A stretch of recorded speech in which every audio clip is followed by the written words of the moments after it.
dernière fois que je t'ai vu. Bonjour, messieurs, dames. Thank you. Ça va depuis hier? Ça va? Merci. Incroyable. Comment vas-tu? Tu es en forme? Merci à toi. Ça va? Oui. On avance. Et Ulla. Porte-moi le coin. Je t'ai vu. Je t'ai pas vu encore. Tu vas bien de Nîmes? Non, merci à toi. Bonjour, Monsieur le Président. Comment allez-vous?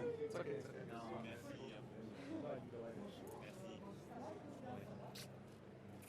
En forme? Comment allez-vous?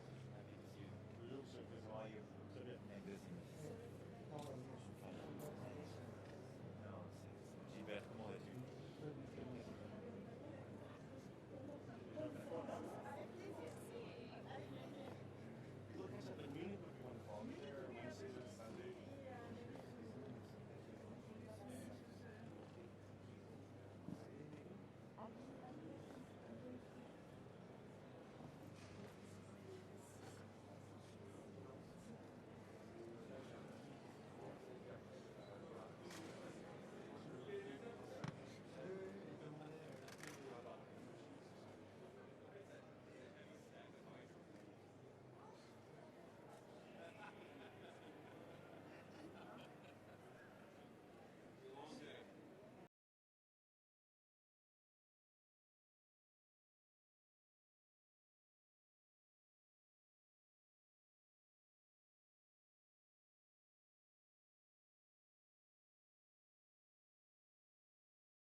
Bien, mesdames, messieurs les chefs d'État et de gouvernement, mesdames, messieurs les directrices, directeurs généraux d'organisations internationales, monsieur le secrétaire général, madame la présidente de la Commission européenne, monsieur le vice-président, monsieur le vice-premier ministre, mesdames et messieurs en vos grades et qualités, chers amis, juste un mot pour vous dire combien nous sommes heureux de vous accueillir ici. Alors, hier, beaucoup d'entre vous ont pu toute la journée échanger dans ce grand palais que nous venons de restaurer et qui a été créé pour l'exposition universelle de 1900 et était en quelque sorte cette France confiante dans le progrès, la science et cette aventure extraordinaire. Et nous nous retrouvons ici, et c'est la première fois d'ailleurs qu'est réouvert aux yeux du monde ce petit pavillon dit d'Antin, justement ce palais qui a été fait pour l'exposition universelle de 1937. sous l'impulsion d'un prix Nobel de chimie, M. Perrin, de l'époque, et qui avait cette conviction qu'en montrant la science aux Françaises, aux Français et au monde, on arriverait véritablement à convaincre d'embrasser cette histoire de progrès et à réussir à avoir une science au service de l'humanité. Et je crois que c'est exactement le défi qui est le nôtre avec l'intelligence artificielle. C'est-à-dire embrasser des transformations technologiques formidables, réussir à maîtriser par des capacités de calcul nouvelles, des avancées profondes, ce qu'est l'intelligence artificielle et ses implications dans beaucoup de secteurs, et le faire au service de notre humanité, dans un monde qui est bousculé par de plus en plus de crises, mais par un dialogue ouvert. Et la grande chance d'avoir aujourd'hui à la fois l'Inde, les États-Unis d'Amérique, la Chine, l'Europe, le continent africain, le continent latino-américain, d'avoir des chefs d'État, de gouvernement, des chercheurs, de la société civile, des entrepreneuses et des entrepreneurs, des investisseurs, c'est la possibilité d'avoir ce dialogue et d'essayer de suivre ce chemin et de comprendre cette science et de la mettre au service du progrès collectif. Je ne serai pas plus long, je suis très heureux de vous accueillir ici pour ce sommet qui est co-présidé avec mon ami le Premier ministre Narendra Modi. Et donc, Monsieur le Premier ministre, cher Narendra, je vais surtout vous céder la parole pour qu'on puisse vous entendre et entendre ce que l'Inde a à dire au monde sur l'intelligence artificielle. Merci à toutes et tous d'être là.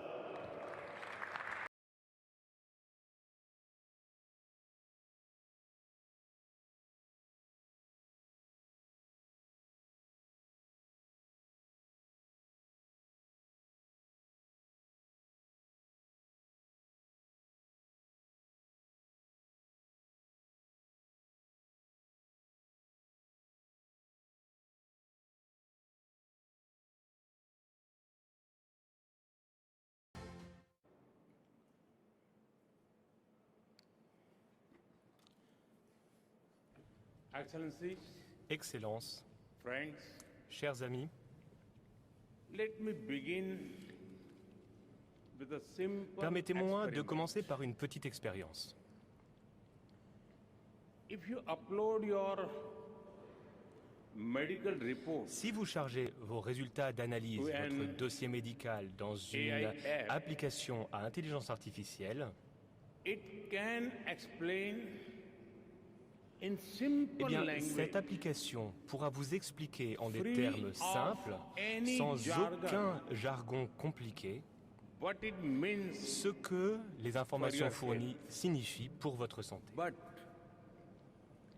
if you ask the same app A l'inverse, si vous To demandez à draw cette même application an de image vous créer une image of someone présentant une writing personne en train d'écrire their de la main left hand, gauche, the app will most likely draw il est très fort probable someone que cette application vous writing donne with une image d'une the personne right en hand. train d'écrire de la main droite. because that is what La raison, c'est que the training data is dominated c'est ce que l'on by. retrouve le plus dans les données qui ont entraîné le modèle. It shows that Ceci nous montre une chose, while the positive potential of AI c'est que si le potentiel positif It's de l'IA absolutely est tout amazing. simplement extraordinaire, there are many biases il y a beaucoup de that we biais need to think que carefully nous about. ne devons ignorer. That is why I'm grateful Voilà to my pourquoi friend je remercie mon ami, President Macron le président Macron, for hosting d'organiser, summit. d'accueillir ce sommet. and for inviting me. Je le remercie également de m'avoir co-chair it. invité à le coprésider.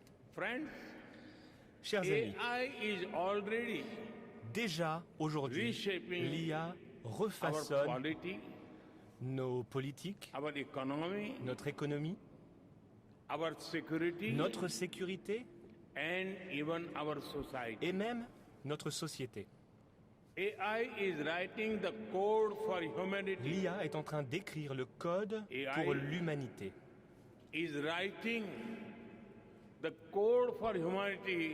L'IA écrit In le code this century. pour l'humanité de ce nouveau siècle. But it is very different Mais other l'IA technology est très différente des milestones autres technologies in de human rupture history. qui sont apparues dans l'histoire de l'humanité.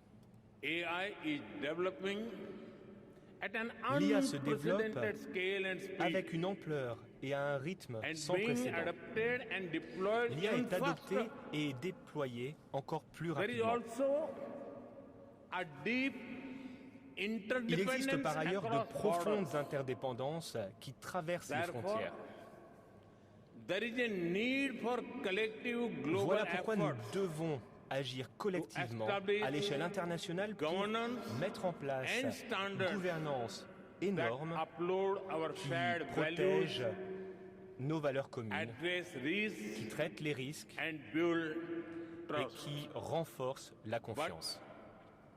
Governance is not just Mais la about gouvernance, ce n'est pas simplement managing une risks question de gestion de and risques rivalries. et de gestion de rivalité. It is also about La gouvernance, promoting c'est innovation, également promouvoir l'innovation deploying it for et déployer the les global innovations good. pour le bien commun. So, we must think deeply Nous devons donc and discuss entreprendre openly une réflexion approfondie about ainsi qu'un innovation dialogue sur and l'innovation governance. et la gouvernance.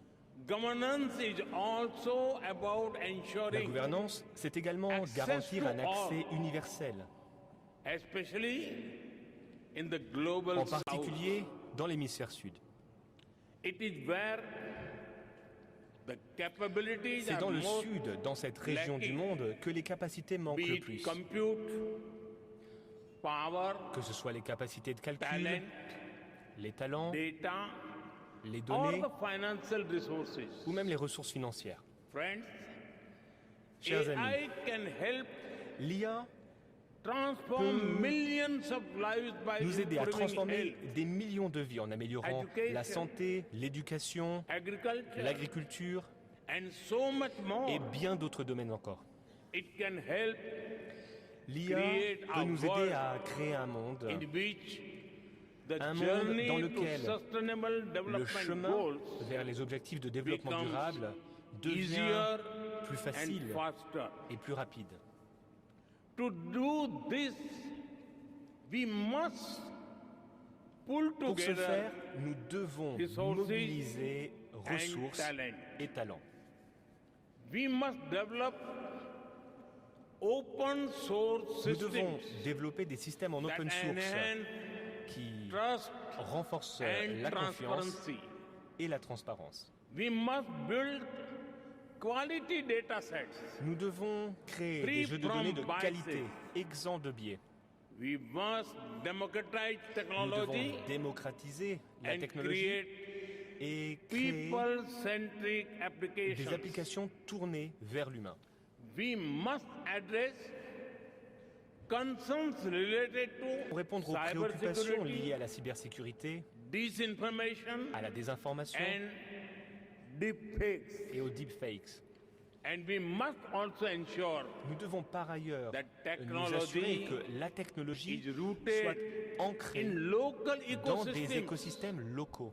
for it to be effective Comme cela, and qu'elle pourra useful. être efficace et utile. Friends, loss of Chers jobs amis, la destruction de l'emploi AI's most est feared la disruption. principale crainte liée à l'IA. But history has shown Mais nous l'avons vu dans l'histoire. that work does L'histoire not a montré disappear.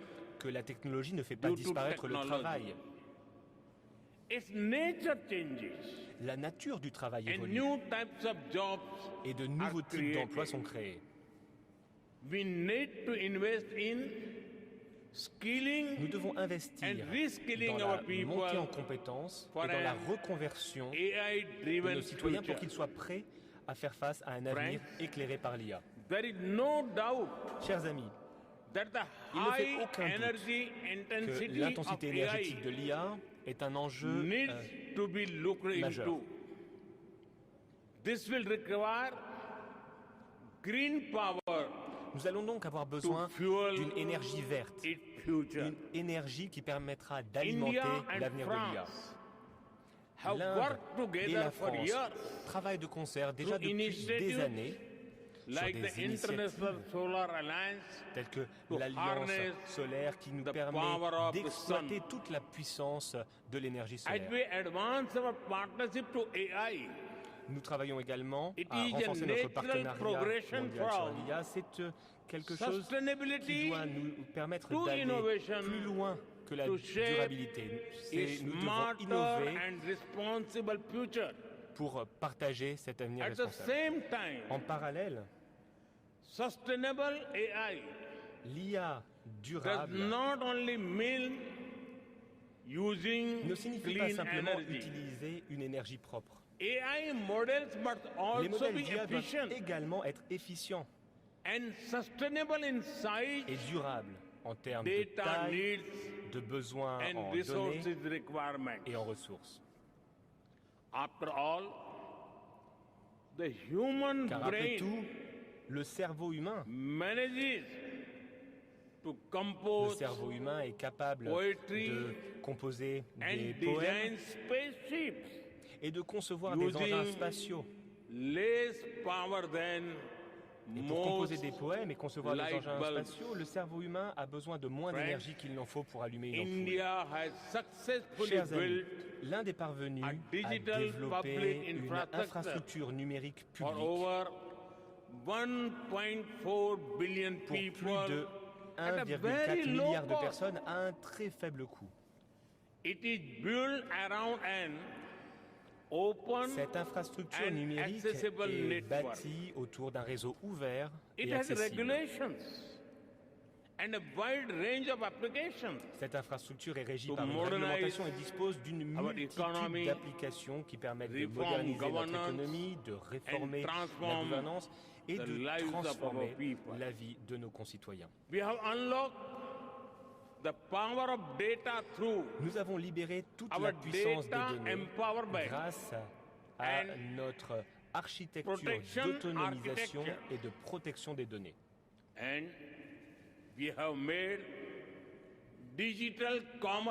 Par ailleurs, nous avons rendu le e-commerce démocratique et accessible à toutes et à tous.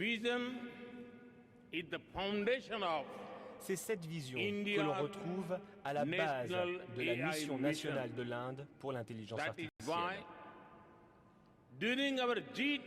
C'est pourquoi, durant notre présidence du G20, nous avons développé un consensus pour exploiter l'IA de manière responsable, pour le bien et pour tous.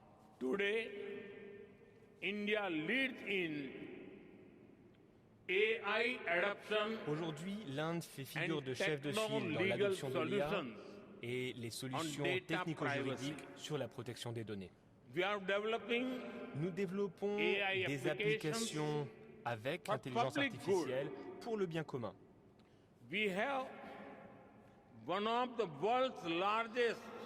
L'Inde dispose de l'un des plus grands viviers de talents en IA au monde. L'Inde travaille sur son propre grand modèle de langage, LLM, en tenant compte de sa diversité. Nous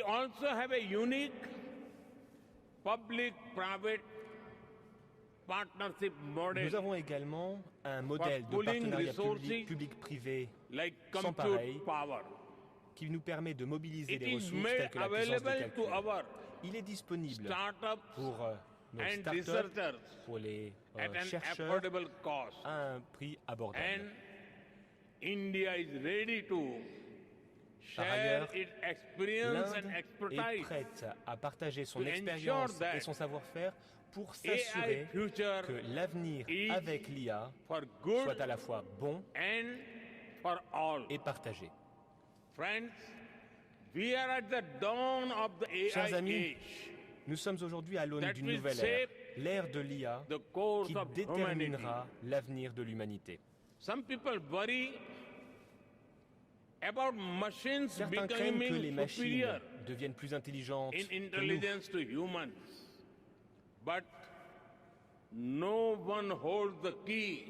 Mais personne d'autre que nous, humains, ne détient la clé de notre avenir collectif, de notre destinée commune. Ce sentiment de responsabilité doit nous guider. Merci.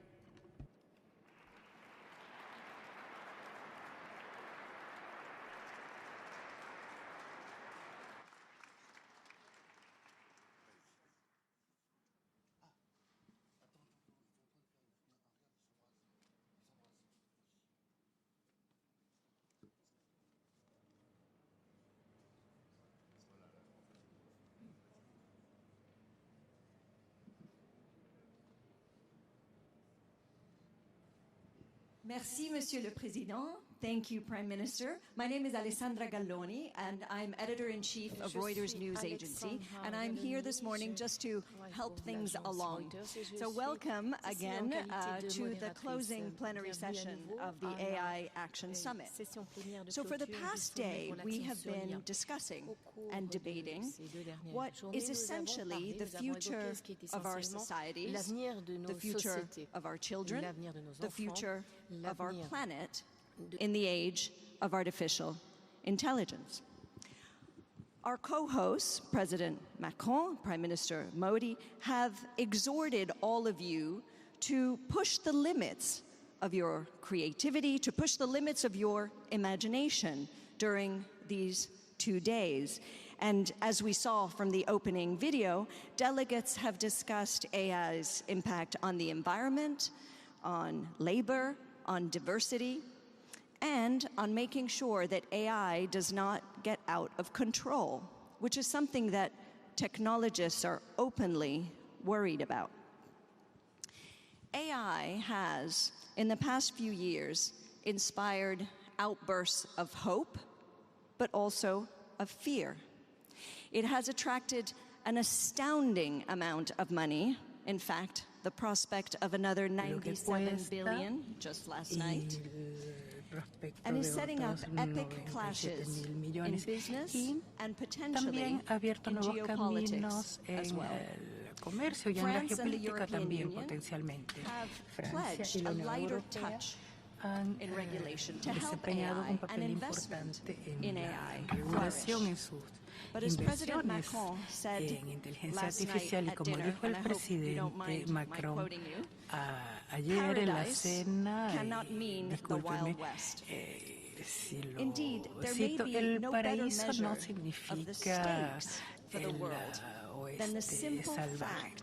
Va mucho más allá de esta lista de eminentes personalidades que tenemos. Aquí tenemos una gran participación de líderes globales en tecnología, en finanzas, en sociedad civil. Y ustedes ya han conformado el futuro de esta tecnología. La era de esta nueva organización donde los usuarios están en sus países y vuelven sus ojos hacia nosotros para orientarlos en cuanto a la utilización. Nos están mirando con muchísima atención.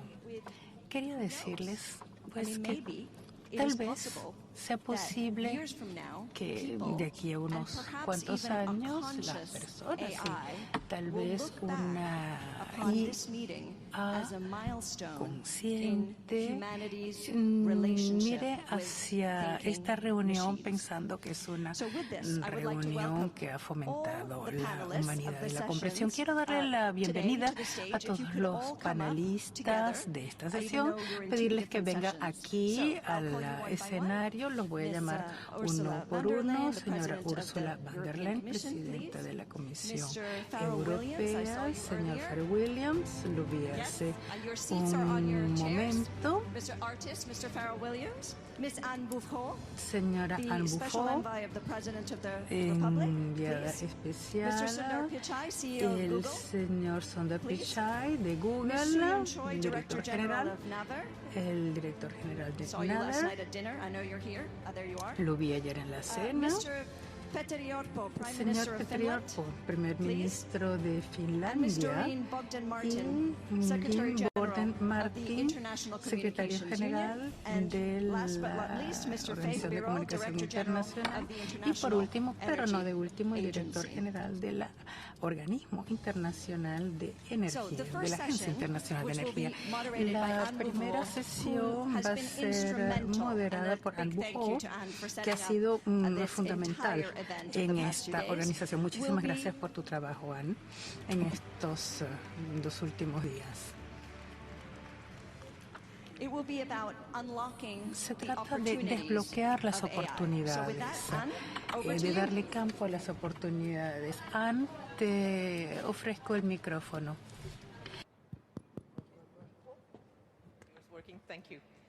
Muchísimas gracias. Muy buenos días a todos. Muchísimas gracias por haber asistido aquí.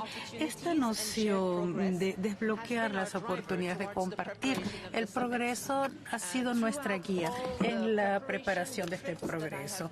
Los viajes que he realizado, y a través de ellos he visto en el mundo entero que todos nos dicen que quieren formar parte de esta revolución de la IA. Queremos poder desarrollar nuestras propias soluciones. Queremos ser actores y queremos participar en París para poder debatir de estos temas. Naturalmente, hay ingentes esperanzas en la IA. Progresos médicos, la ciencia, nuevas soluciones climáticas, y también esperamos que haya procesos discussing this, but how can we make sure that these opportunities are unlocked in the short term, now or very soon? We will hear today from our distinguished guests and speakers what they are doing to make this possible, by defining strategies, by listening to the world's experts, by announcing investments, and by a number of actions. We will also, during this session, be talking about an initiative that is unveiled at the summit today, a decentralized partnership to help harness AI's vast potential. But before we get into more detail, it gives me great pleasure to welcome His Excellency, Vice President of the United States of America, JD Vance, to come to the podium. It is an honor. It is your first international trip outside of the United States since taking office. We're delighted to have you here.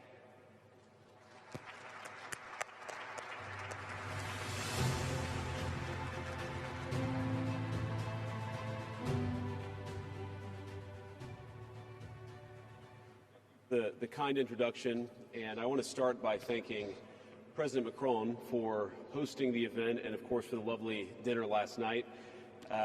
During the dinner, President Macron looked at me and asked if I would like to speak, and I said, Mr. President, I'm here for the good company and free wine, but I have to earn my keep today.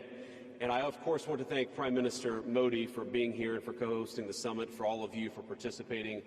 And I'm not here this morning to talk about AI safety, which was the title of the conference a couple of years ago. I'm here to talk about AI opportunity.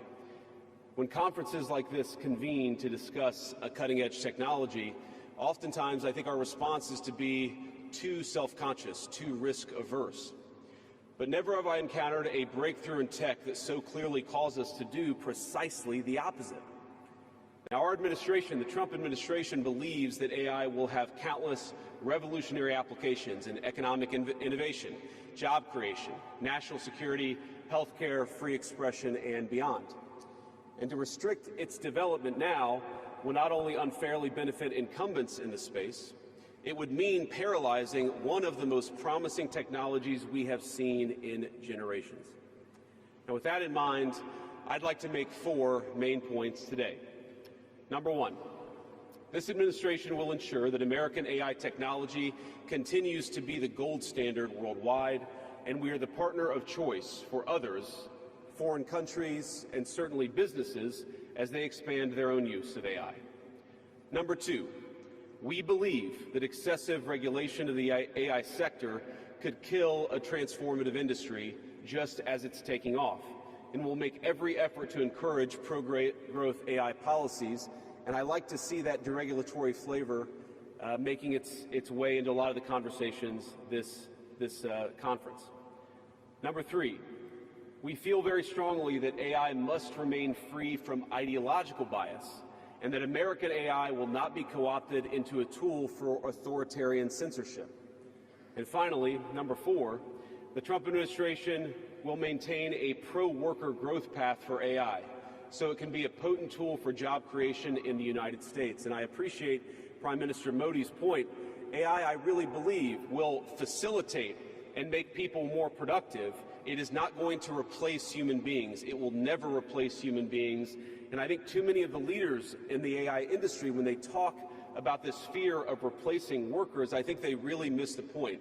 AI, we believe, is going to make us more productive, more prosperous, and more free. The United States of America is the leader in AI, and our administration plans to keep it that way. The U.S. possesses all components across the full AI stack, including advanced semiconductor design, frontier algorithms, and, of course, transformational applications. Now, the computing power this stack requires is integral to advancing AI technology. And to safeguard America's advantage, the Trump administration will ensure that the most powerful AI systems are built in the U.S. with American-designed and manufactured chips. Now, just because we're the leader doesn't mean we want to or need to go it alone, of course. And let me be emphatic about this point. America wants to partner with all of you. And we want to embark on the AI revolution before us with a spirit of openness and collaboration.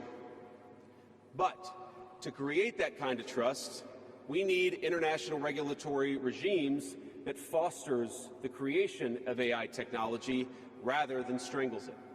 And we need our European friends in particular to look to this new frontier with optimism rather than trepidation. Now, the development of cutting-edge AI in the U.S. is no accident.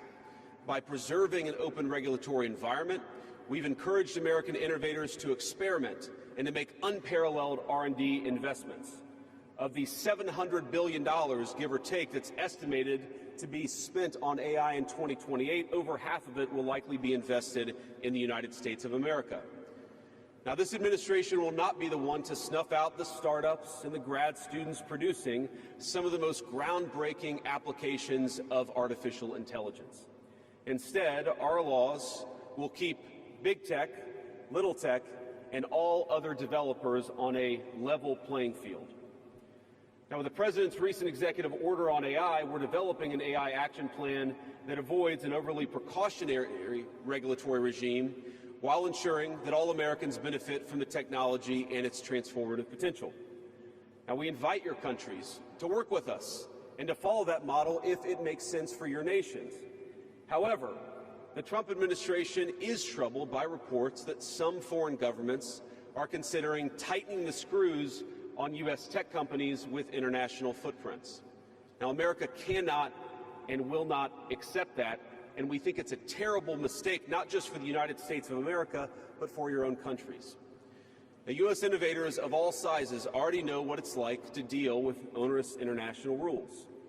Many of our most productive tech companies are forced to deal with the EU's Digital Services Act and the massive regulations it created about taking down content and policing so-called misinformation. And of course, we want to ensure the internet is a safe place, but it is one thing to prevent a predator from preying on a child on the internet, and it is something quite different to prevent a grown man or woman from accessing an opinion that the government thinks is misinformation. Meanwhile, for smaller firms, navigating the GDPR means paying endless legal compliance costs or otherwise risking massive fines. Now, for some, the easiest way to avoid the dilemma has been to simply block EU users in the first place. Is this really the future that we want? Ladies and gentlemen, I think the answer for all of us should be no. Now, there's no issue where we worry about more than regulation when it comes to energy. And again, I appreciated the comments of so many at the conference because they recognize that we stand now at the frontier of an AI industry that is hungry for reliable power and high-quality semiconductors. Yet too many of our friends are deindustrializing on the one hand and chasing reliable power out of their nations and off their grids with the other. The AI future is not going to be won by hand-wringing about safety. It will be won by building, from reliable power plants to the manufacturing facilities that can produce the chips of the future. Now, at a personal level, what excites me most about AI is that it is grounded in the real and the physical economy. The success of the sector isn't just a matter of smart people sitting in front of a computer screen and coding. It depends on those who work with their hands, even as robotics will change our factories. It will certainly make our healthcare providers better at treating diseases, but it will also depend on the data produced by those healthcare providers, by those doctors and nurses. I believe it will help us create and store new modes of power in the future. But right now, AI cannot take off unless the world builds the energy infrastructure to support it. Now, it's my view that tech innovation over the last 20 years has often conjured images of smart people staring at computer screens, engineering in the world of bits. But the AI economy will primarily depend on and transform the world of atoms. Now, at this moment, we face the extraordinary prospect of a new industrial revolution, one on par with the invention of the steam engine or Bessemer steel. But it will never come to pass if overregulation deters innovators from taking the risks necessary to advance the ball. Nor will it occur if we allow AI to become dominated by massive players looking to use the tech to censor or control users' thoughts. And I'd ask, if you step back a moment and ask yourself, who is most aggressively demanding that we, meaning political leaders gathered here today, do the most aggressive regulation?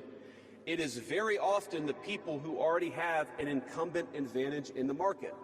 And when a massive incumbent comes to us asking us for safety regulations, we ought to ask whether that safety regulation is for the benefit of our people or whether it's for the benefit of the incumbent. Now, over the last few years, we've watched as governments, businesses, and nonprofit organizations have advanced unpopular and, I believe, downright ahistorical social agendas through AI. In the U.S., we had AI image generators trying to tell us that George Washington was black or that America's doughboys in World War I were in fact women. Now, we laugh at this now, and of course it was ridiculous, but we have to remember the lessons from that ridiculous moment. And what we take from it is that the Trump administration will ensure that AI systems developed in America are free from ideological bias and never restrict our citizens' right to free speech. We can trust our people to think, to consume information, to develop their own ideas, and to debate with one another in the open marketplace of ideas.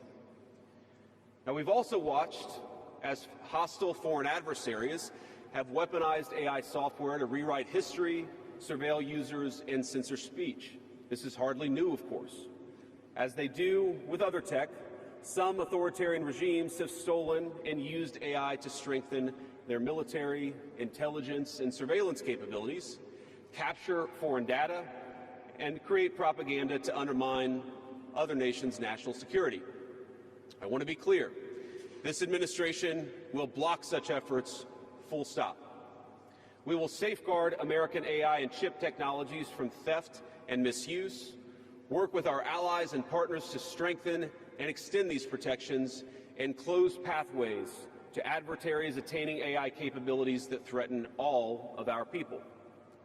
And I would also remind our international friends here today that partnering with such regimes, it never pays off in the long term. From CCTV to 5G equipment, we're all familiar with cheap tech in the marketplace that's been heavily subsidized and exported by authoritarian regimes. But as I know, and I think some of us in this room have learned from experience, partnering with them means chaining your nation to an authoritarian master that seeks to infiltrate, dig in, and seize your information infrastructure. Should a deal seem too good to be true, just remember the old adage that we learned in Silicon Valley: if you aren't paying for the product, you are the product. Finally, this administration wants to be very clear about one last point. We will always center American workers in our AI policy. We refuse to view AI as a purely disruptive technology that will inevitably automate away our labor force. We believe, and we will fight for policies that ensure that AI is going to make our workers more productive, and we expect that they will reap the rewards with higher wages, better benefits, and safer and more prosperous communities. From law to medicine, manufacturing, the most immediate applications of AI almost all involve supplementing, not replacing, the work being done by Americans. Now, combined with this administration's worker-first approach to immigration, we believe that a U.S. labor force prepared to use AI to its fullest extent will instead attract the attention of businesses that have offshored some of these roles. To accomplish this, the administration will make sure that America has the best trained workforce in the world. Our schools will teach students how to manage, how to supervise, and how to interact with AI-enabled tools as they become more and more a part of our everyday lives. And as AI creates new jobs and industries, our government, businesses, and labor organizations have an obligation to work together to empower the workers, not just of the United States, but all over the country, all over the world. To that end, for all major AI policy decisions coming from the federal government, the Trump administration will guarantee American workers a seat at the table, and we're very proud of that. Now, I've taken up enough of your time, so I'd like to close with just a quick story. This is a beautiful country, President Macron, and I know that you're proud of it and should be. And yesterday, as I was touring Les Invalides with General Gravette with my 3 kids, he was kind enough to show me the sword that belonged to America's dearest international friend from our own revolution, of course, the Marquis de Lafayette. He let me hold the sword, but of course he made me put on the white gloves beforehand. And it got me thinking of this country, France, and of course of my own country, and of the beautiful civilization that we have built together with weapons like that saber. Weapons that are dangerous in the wrong hands, but are incredible tools for liberty and prosperity in the right hands. I couldn't help but think of the conference today.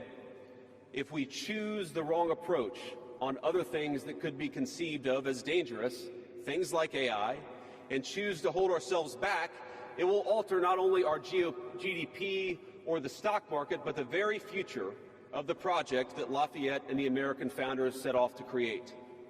Now, this doesn't mean, of course, that all concerns about safety go out the window, but focus matters.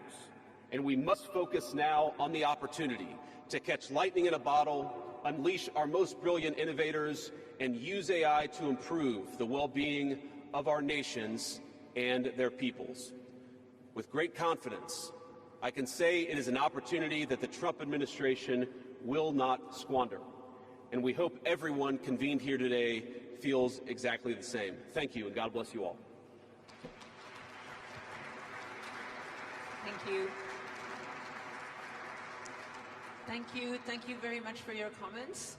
I would now like, it gives me great honor to call to the podium Her Excellency President of the European Commission, Ursula von der Leyen.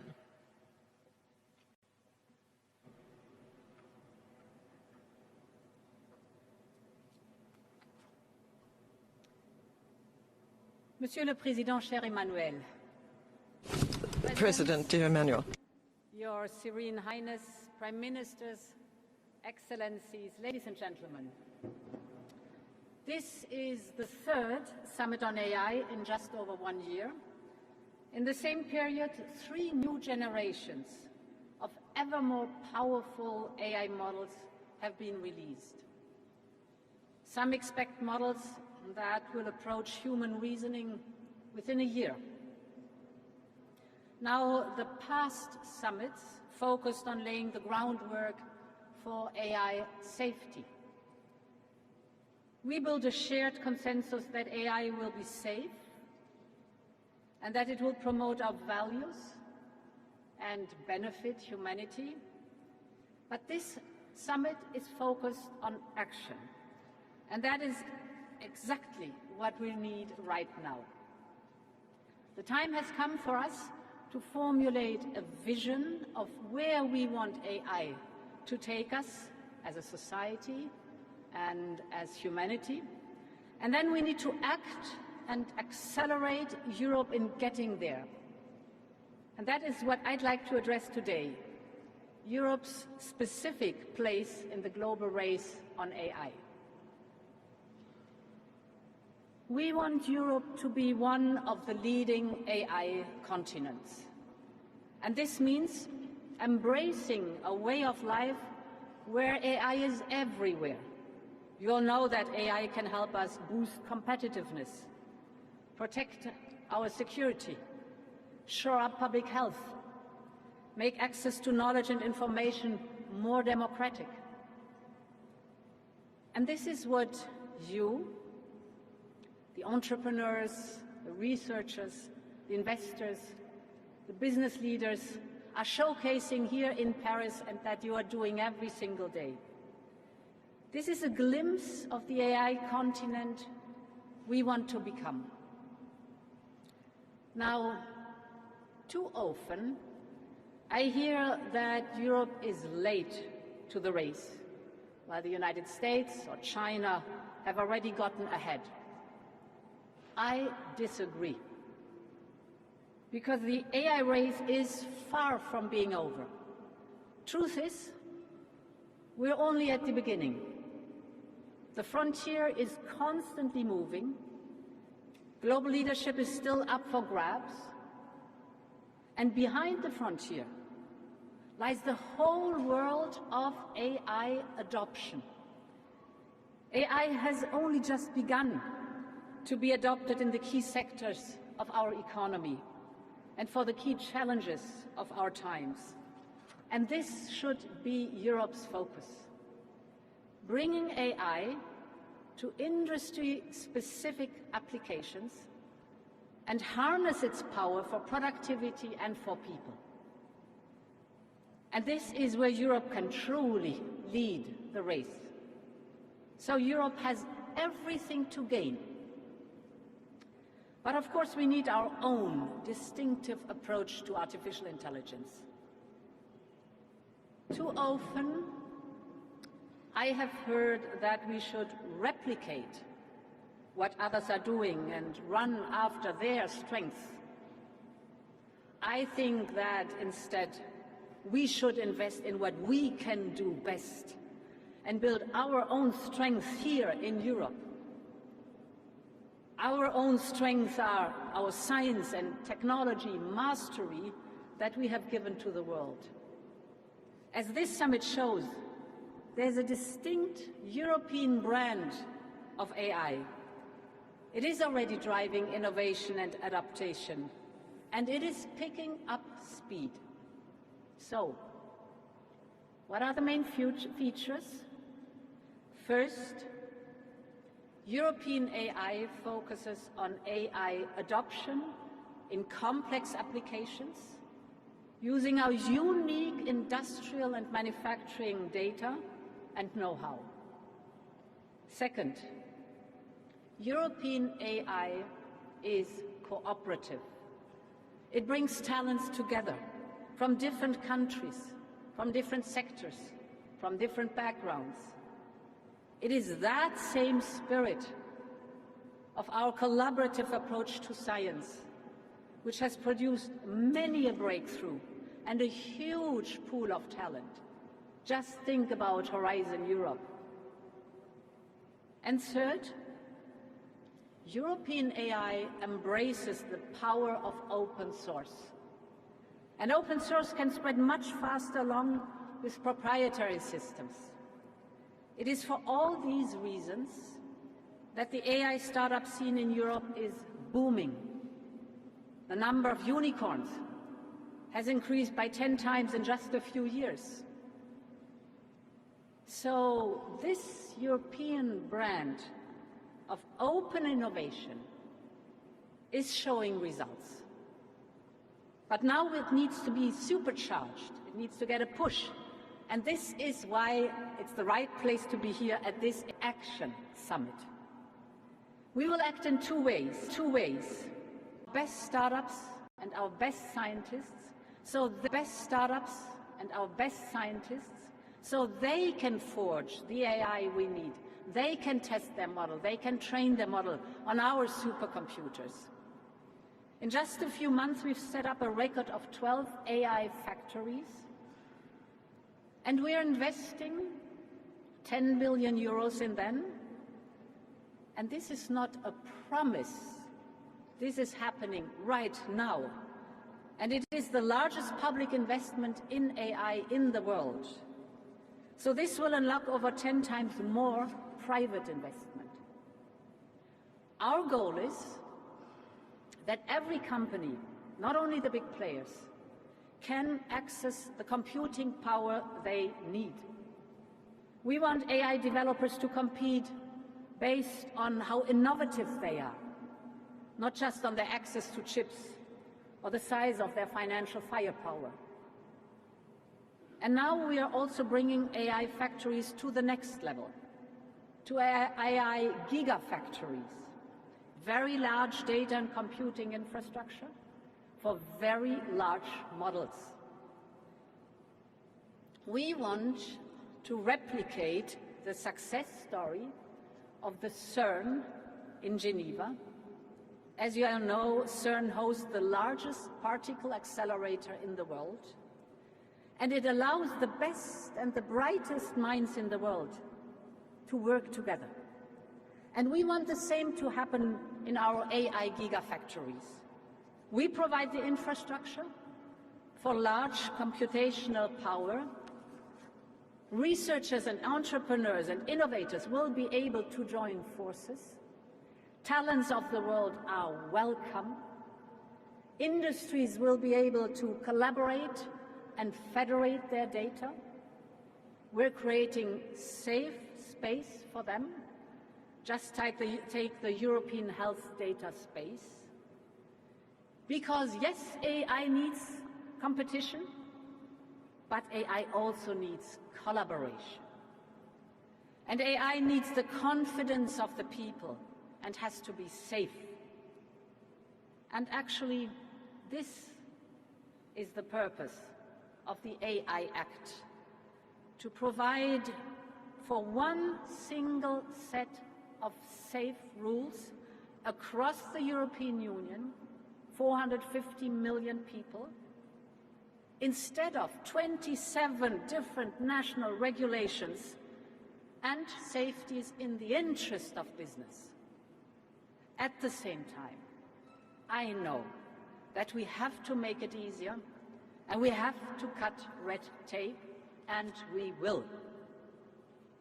Finally, computational power requires immediate, substantial financial capital from both public and private. In this context, I welcome the European AI Champions initiative that pledges 150 billion euros from providers, investors, and industry. And today I can announce that with our Invest AI initiative, we can top up by 50 billion euros, so thereby we aim to mobilize a total of 200 billion euros for AI investment in Europe. We will have a focus on industrial and mission-critical applications. It will be the largest public-private partnership in the world for the development of trustworthy AI. And finally, cooperative AI can be attractive well beyond Europe, including our partners in the Global South. And in this spirit, we fully support the AI Foundation that is being launched today. AI can be a gift to humanity, but we must make sure that it benefits are widespread and that its benefits are accessible to all. We want AI to be a force for good. We want an AI where everyone collaborates and everyone benefits. This is our path. This is our European path. Thank you very much for your attention.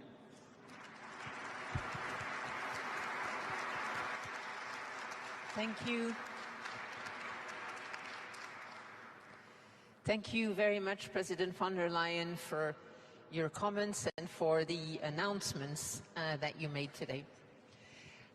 It gives me great pleasure to continue this discussion on unlocking opportunities. And we've discussed the opportunities that we tend to speak about a lot in health, in a number of sectors. Let me maybe start by one of the not so obvious ones. Let's start with arts and creative industries. First of all, we have dedicated during this AI week a whole weekend to this topic of AI and art and culture. We have had both wonderful creations showcased by artists, but also discussions about the challenges that lie between AI and creation, because it's not always something that comes as the first example of benefits of AI. With us today we have Farah Williams. We're delighted to have you here. You're an extraordinarily creative artist, and so who better than you could share a few thoughts about AI and creativity. Farah, please.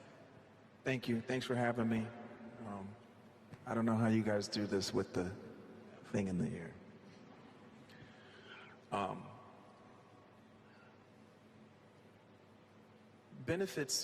The benefits for me are very different than what we often hear discussed when people reference AI. Most of the time when we hear about AI, we hear mostly fears. It's going to take our jobs, it's going to take your job, it's going to take this, it's going to take that. And it's interesting to me because, you know, as we think about the preparedness for AI, we're worried about what it's going to do, but you have to remember who and what is going to be using it and for what reasons. People will need to use AI. They're going to need jobs. There will be jobs there for them. Will there be some jobs that people lose? Sure. But I think if you're gonna be prepared for AI, then you have to be prepared for AI. Me personally, I see it like I think we have our fears miscasted in the wrong areas. Like, I don't think we should be fearful of what AI is going to do. What we should do, you know, in this whole AI race, what we need to remember is the human race. Because it's humans that are essentially going to be using the AI, and it's what they're going to do.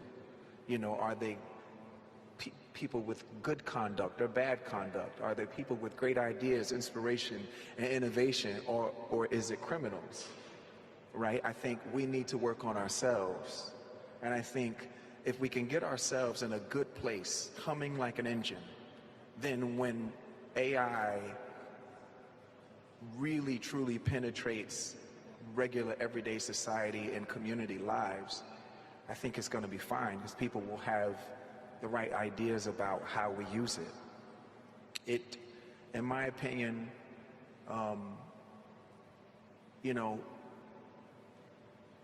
it's just like alcohol or a car or firearms. Believe it or not, it takes responsibility. Alcohol in the wrong arms, in the wrong hands is a problem. A car in the hands of someone who is too young and inexperienced to drive it could be life-threatening. AI is no different. It's who's using it and what the intention is what I think we need to think about first and foremost. Do you use AI for some of to help you create, or do you just use it in daily life, or do you just not use it? Well, that's the other thing too. You know, people talk about like creatives using AI we wouldn't use AI to help us write a song. Well, then what would we do, right?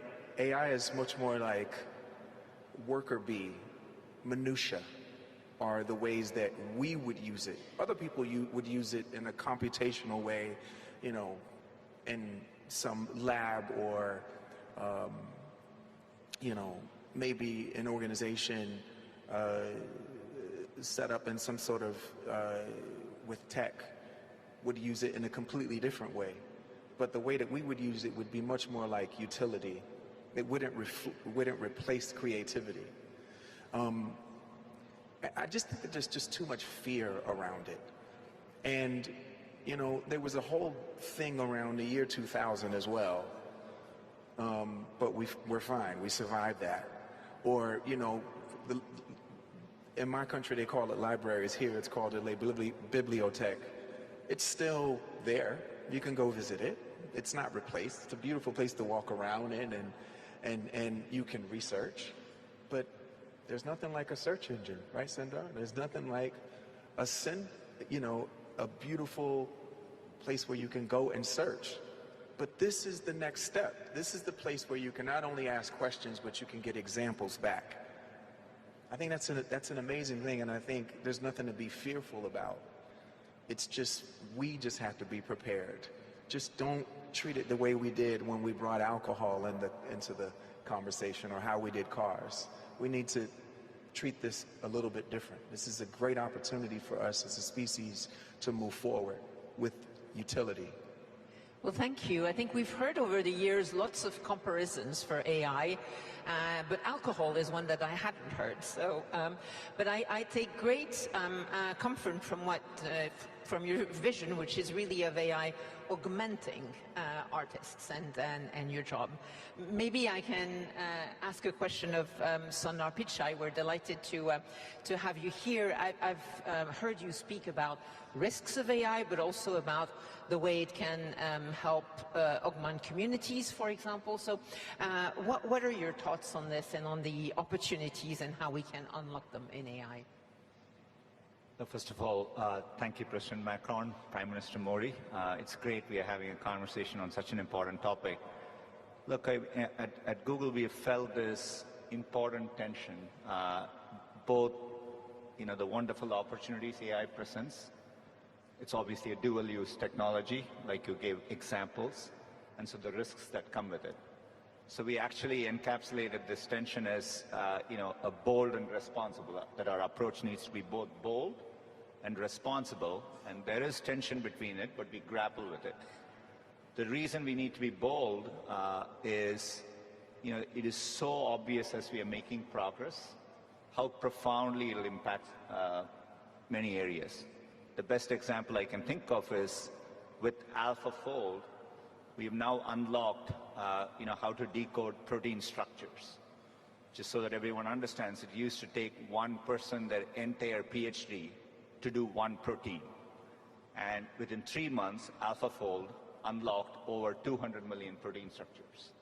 Now it's an open database, and already we see hundreds of thousands of researchers and biologists using it to develop vaccines, etc. So you can so tangibly feel the impact of progress. So you feel a moral imperative to be bold and accelerate progress there, right? And when it comes to the economy, it's very clear that you'll be unlocking more productivity. And I do worry people who don't adopt it, countries which don't embrace it, can get left behind through this crucial moment. So those are all the opportunities we see, and we want to lean in to drive that progress. Obviously, as Farrell mentioned, it's a technology with dual use, and you know, how do you make sure the bad effects don't propagate? Examples where we are working on, we slow down and think about image generation or video generation. You know, it will both unleash creativity in the tools of artists and so on, but people can use it to create deep fakes. So we are early on working on technology like SynthID, watermarking technology. We will need standards, and those are areas where governments and you know, private companies can work together to create a standardized way to detect deepfakes, right? And so you have to take that balance as we move through this, and we embrace it. We cherish the tension, we debate it, and we all need to do that more, I think. Well, thank you so much, and thank you for highlighting the area of AI and science, where really, first of all, of course, the AlphaFold is absolutely fascinating and led to a Nobel Prize, or Nobel Prizes, which is really impressive. But yeah, what you said about also being mindful about standards and tools and open source tools for open science, I think is particularly important. Maybe let me come back to you in terms of this technology which has an impact around the world. Do you see a challenge in potentially having this opportunity developing more in developed markets, in Western economies, and maybe not around the world? Do you have any thoughts on whether you have fears about that and whether you could see a need for action in this direction?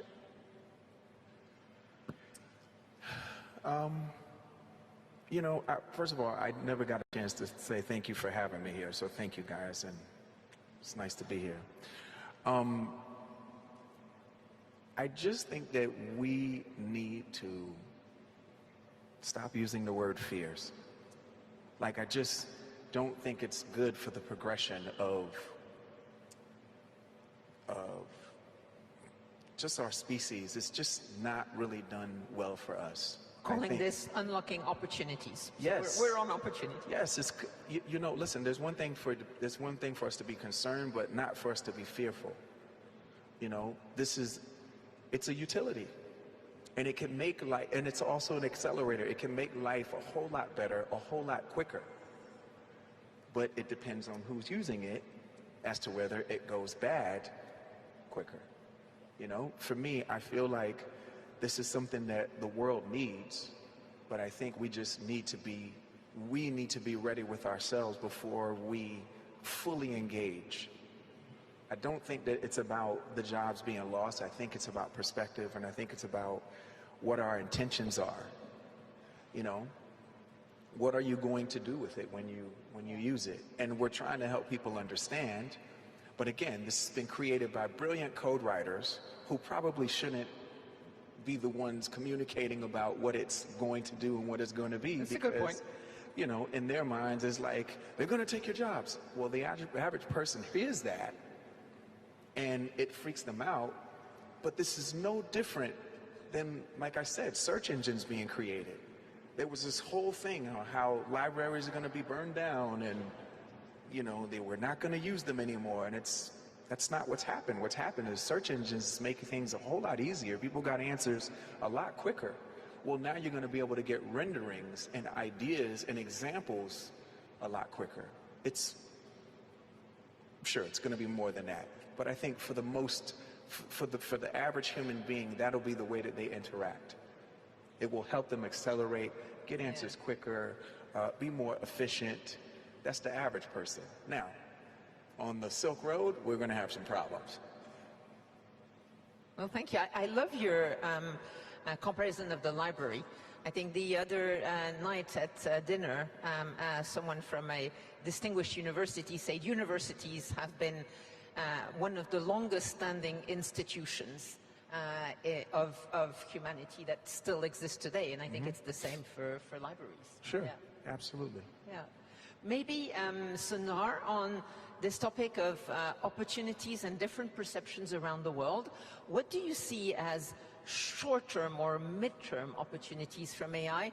Let's say not 10 years, we don't know what AI will be in 10 years, but and maybe not what we know today, but 2 to 4 years from now, and around the world, what do you see as opportunities and ways to make sure they become reality if it's, in case it's not obvious that this happens just by itself?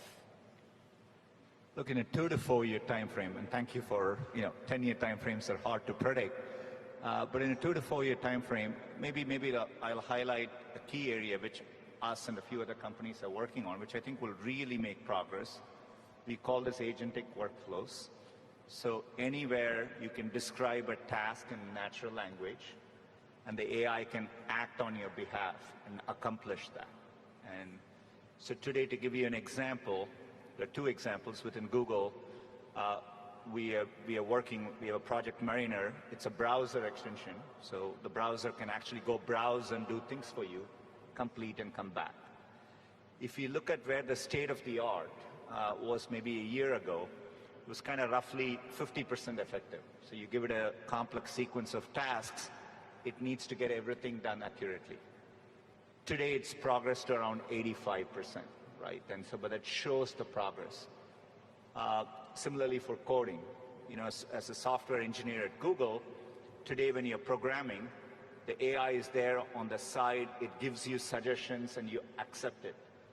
But we are now working on where you can give it instructions, it'll automatically go and write the program and get it done. And so, and now imagine the impact of this agentic use cases working horizontally across many, many tasks. I think that's going to be very, very powerful. So the real promise of having an AI assistant in the context of anything you're doing, be it while learning something, a radiologist looking at images, a doctor engaging with a patient, all of that is going to be assisted, and it's going to deeply be embedded in your workflows. That is as real as it gets in a 2 to 4 year time frame, and you can imagine the impact from a productivity standpoint, and I think that's one of the most tangible opportunities. I think it's very, very real that will happen. Well, may I also say, please go ahead. Just to add on to what he was saying, you know, when I was, as you were speaking, it reminded me of, I'm a 70s baby.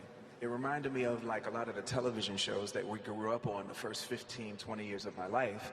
You know, there was a talking horse, there's a talking car, there's talking robots, and we loved them.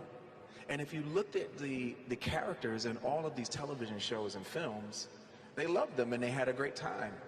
And why were they having a great time? Why weren't they panicked? Because this was a part of their everyday lives. These things acted as utilities. Now, the horse was a horse, and it didn't know everything. But the cars and the robots that I remember, they knew everything. You could ask them anything. And I remember a lot of the protagonists, their lives being made a lot easier and a lot more convenient and efficient. And it's going to be no different than that. The things that we worry about, like I said, are the bad conductors. And we do get used to things once we've had them for a while. Excellent. I think this has been a very interesting discussion. I'd like to thank you both. I'd like to thank our previous speakers on this topic. Again, on this topic of unlocking opportunities, maybe going back to some of the remarks of Prime Minister Modi, we see all around the world people saying, we also want to be part of this. We want to be as ready as people in the US, in some of the European countries, in China. We also want to be part of that. And as such, we have had lots of discussions about how we can make sure open source, decentralized data can help create these decentralized innovation hubs.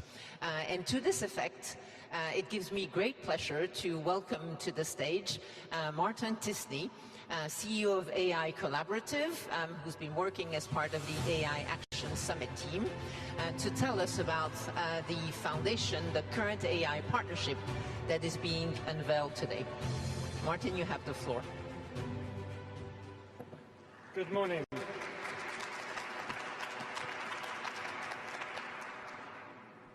The way artificial intelligence is built and deployed today is shaping our societies, determining how we work, who has access to healthcare and education, and whether technology expands opportunity or deepens inequality.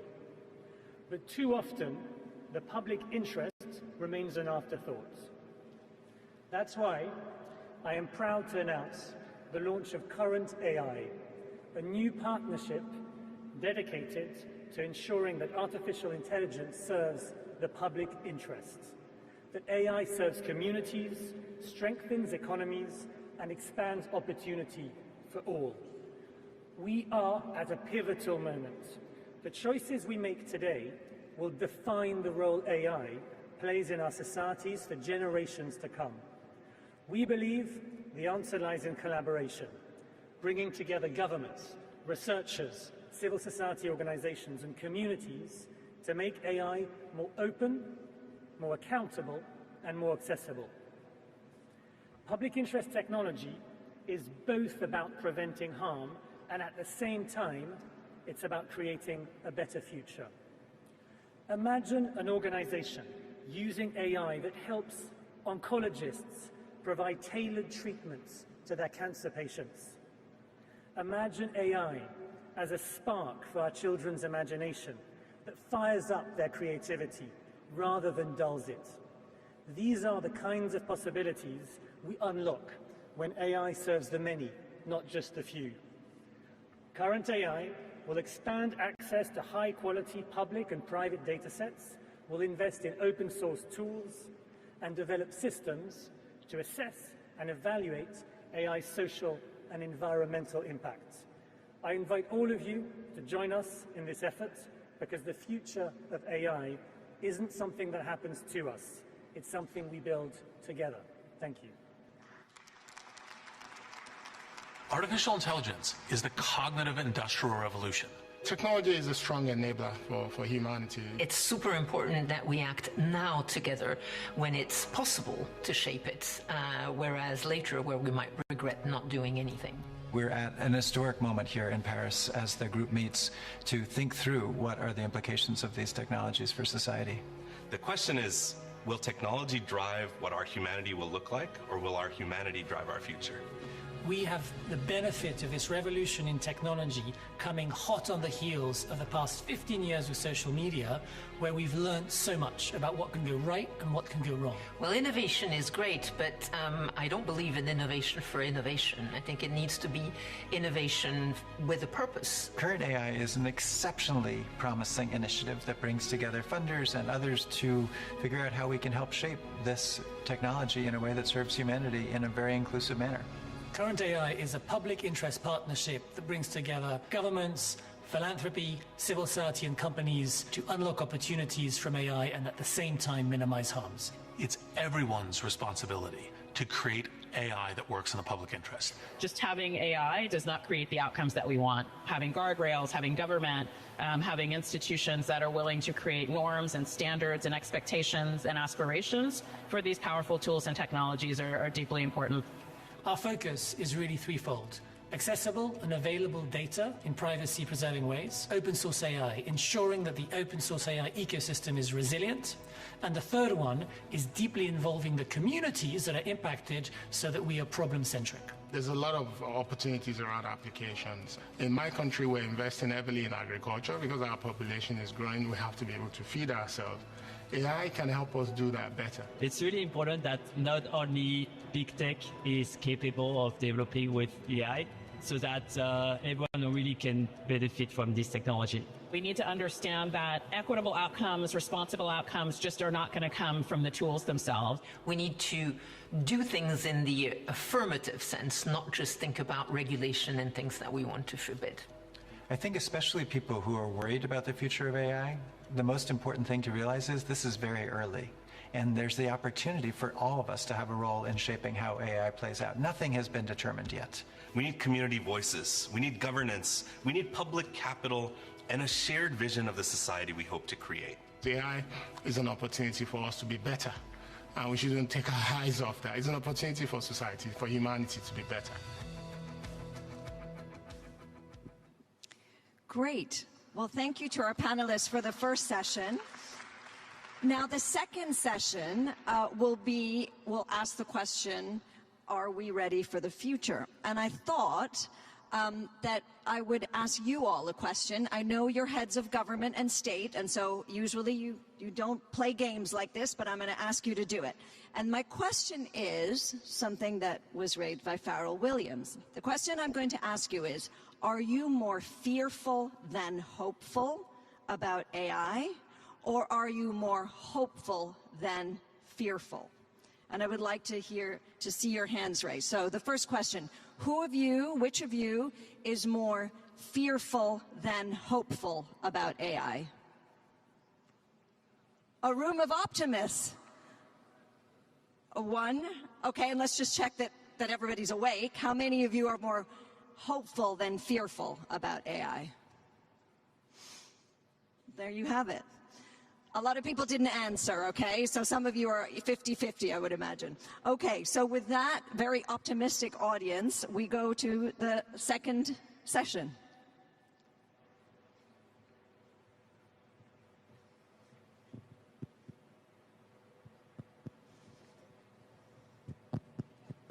Do you want to try it? Yes. Can you hear me? Okay, great. Good morning, Excellencies, ladies and gentlemen. My name is Doreen Bogdan-Martin. I'm the Secretary General of the International Telecommunications Union. And as the President well knows, 160 years ago in Paris, 20 countries came together, and I think they asked the same question. They said, are we ready? But it wasn't AI, it was actually the telegraph at the time. They came together, they signed the Telegraph Convention, they created the International Telecommunications Union, and it was all about unleashing the potential and the benefits of the telegraph, which would transform communications as we knew it back then. Today, of course, it's all about artificial intelligence. So I'm delighted to be moderating this closing panel of such a fantastic summit, one that I think has given us a glimpse, a sort of glimpse into a future where artificial intelligence can drive progress for people and for planets in unprecedented ways. As we saw, we have a room of optimists here, many people filled with hope, as am I, to see how we can use artificial intelligence to eradicate disease, to boost food production, and also to revolutionize how we learn and how we work. But is humanity prepared for an AI-driven future that feels like it's coming at us faster than ever before? And to help us answer that question, I have the great honor of introducing someone who deeply understands both the challenges and the opportunities of artificial intelligence and how it is already transforming our world. Someone whose vision and foresight led to the adoption of the Global Digital Compact. So, ladies and gentlemen, as we kick off this final session of the Paris AI Action Summit, please join me in welcoming the United Nations Secretary General, Antonio Guterres. Please.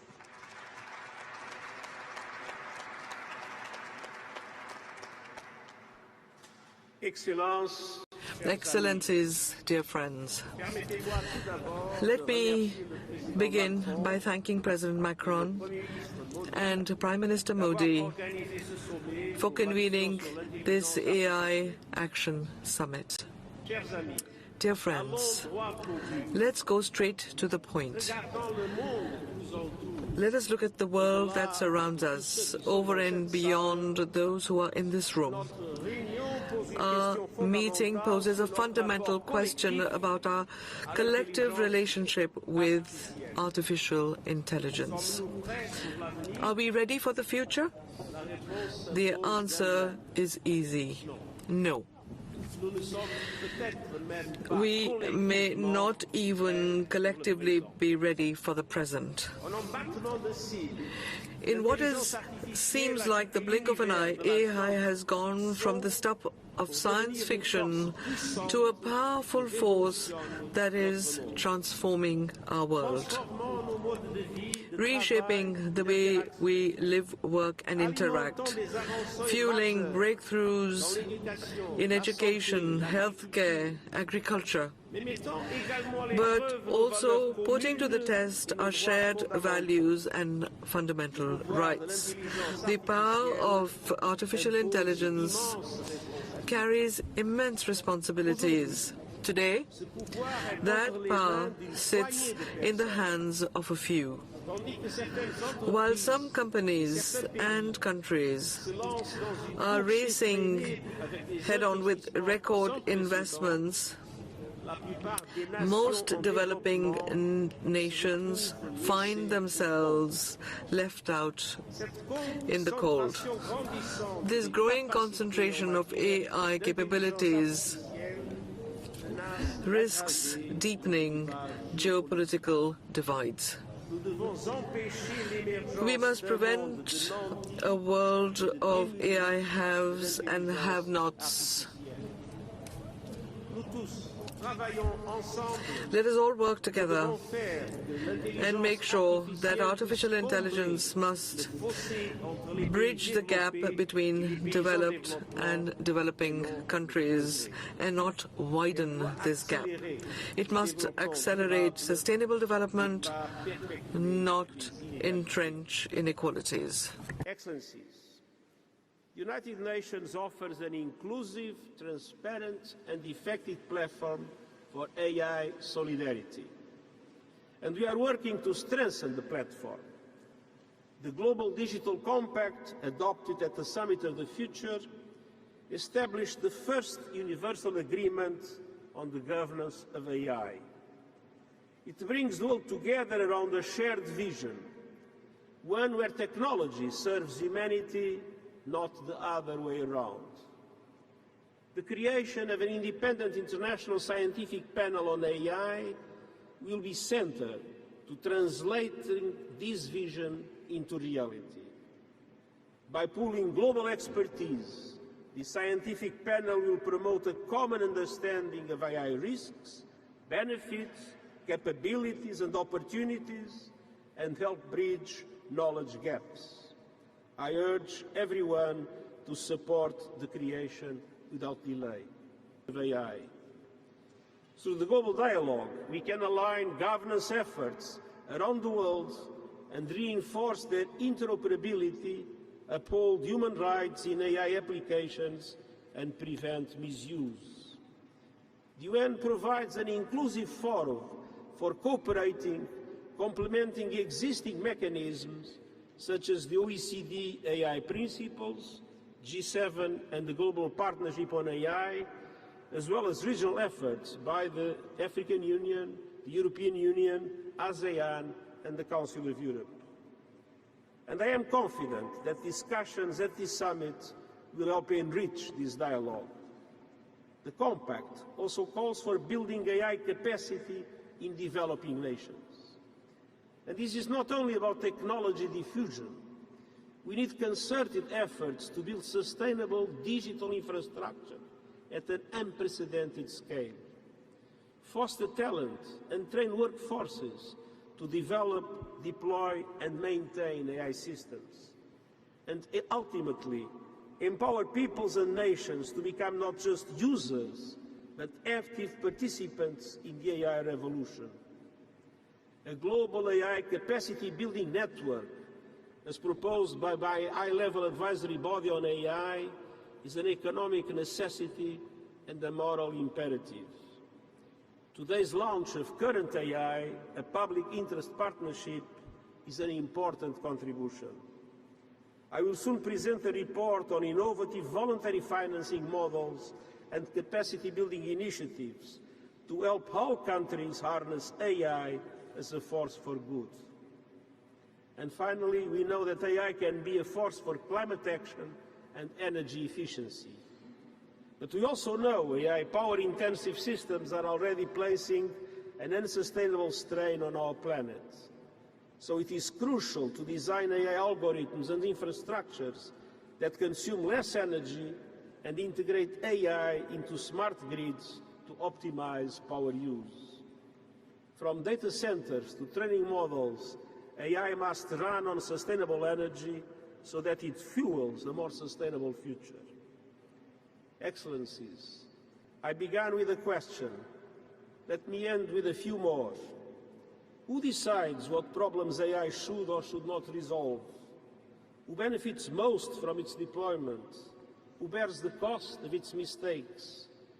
These questions affect everyone, and so the answers must also involve everyone.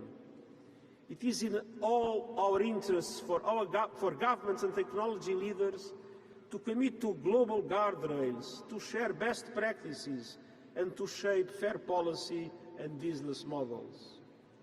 The whole world benefits when development banks and philanthropic community provide catalytic funding to jumpstart capacity building worldwide. And we all stand to gain when academia and thought leaders help to navigate through this complex landscape. AI is not standing still, neither can we. Let us move for an AI that is shaped by all of humanity, for all of humanity. In other words, let's make sure we are ready for the future right now, and I thank you.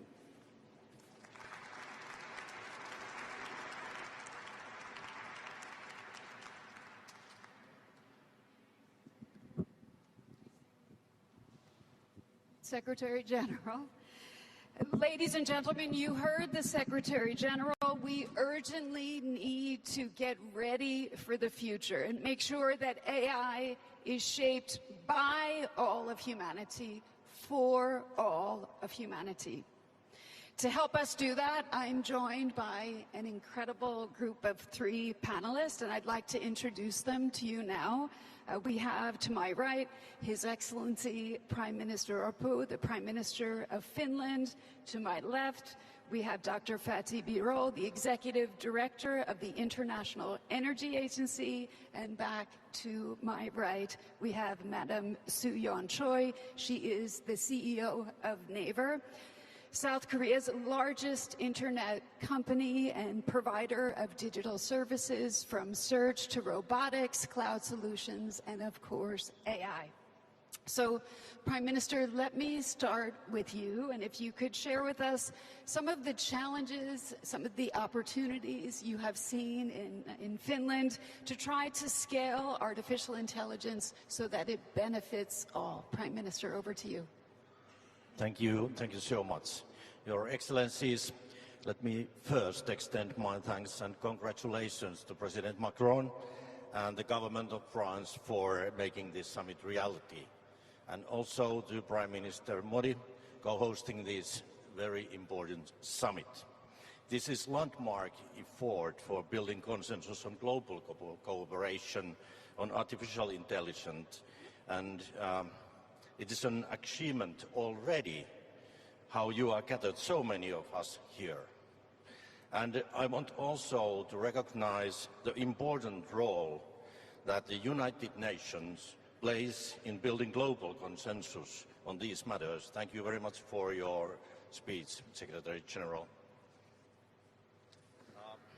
As a Prime Minister of Finland, I saw huge potential on AI, potential to strengthen our welfare and security, to boost sustainable economic growth.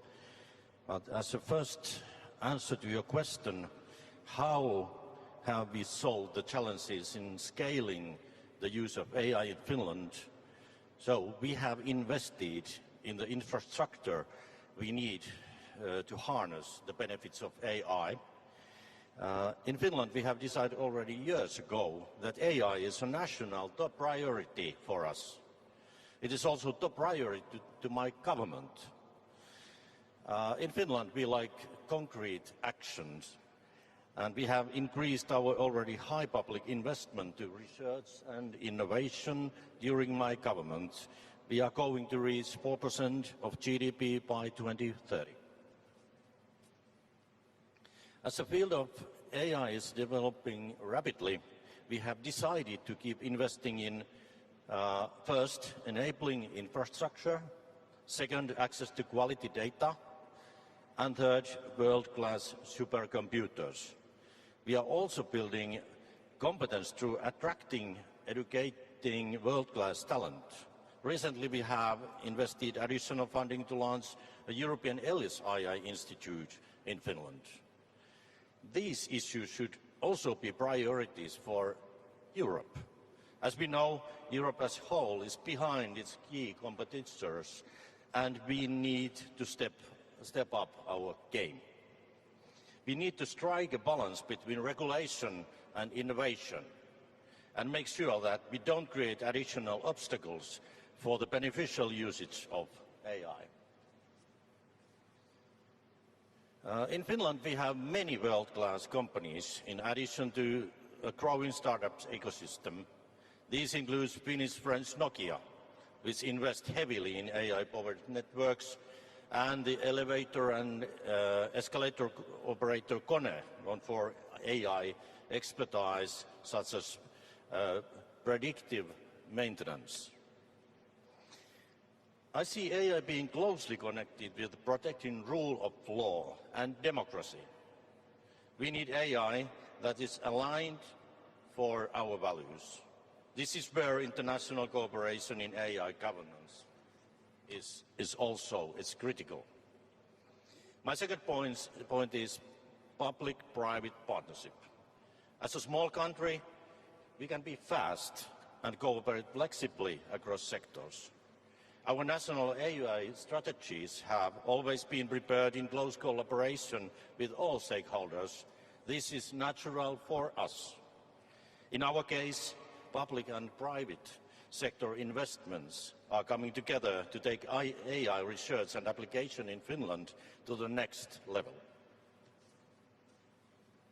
Finland was recently chosen to host one of the 7 European AI factories, and we are already working to build next-generation pan-European supercomputers through Lumi AI. Serious investments in quantum computing are also taking place in Finland. Our context also means we can quickly launch pilots and experiments. For example, we are now looking for using AI for legislative drafting. And thirdly, sustainable AI. We must find ways to address the energy efficiency demand for AI in a sustainable way. Finland is home for one of the most eco-efficient data centers in the world, running on green energy. And the heat generated is circulated back into the community. This is part of circular economy where resources are not wasted. And finally, Mr. President Macron and Prime Minister Modi, here you are showing the way forward, and it is very crucial for all of us that you are holding this summit here. We are happy to support the Sustainable AI Coalition. This is an excellent way to raise standards for more sustainable AI. Thank you.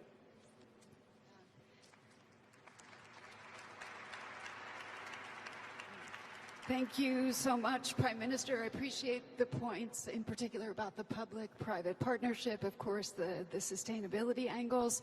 I'm sure many leaders in this room can relate to the way you describe the Finnish experience and how you have tried to scale artificial intelligence in ways that benefit all citizens and all communities. So thank you so much for that. That brings me to my next panelist, Dr. Birol, the Executive Director of the leading authority on energy, the International Energy Agency. So, Dr. Birol, if you can share with us a bit why it's so important that we understand and we need to make the link between energy and technologies like artificial intelligence, and also how IEA is approaching the AI revolution in your work. Please, over to you. Many thanks.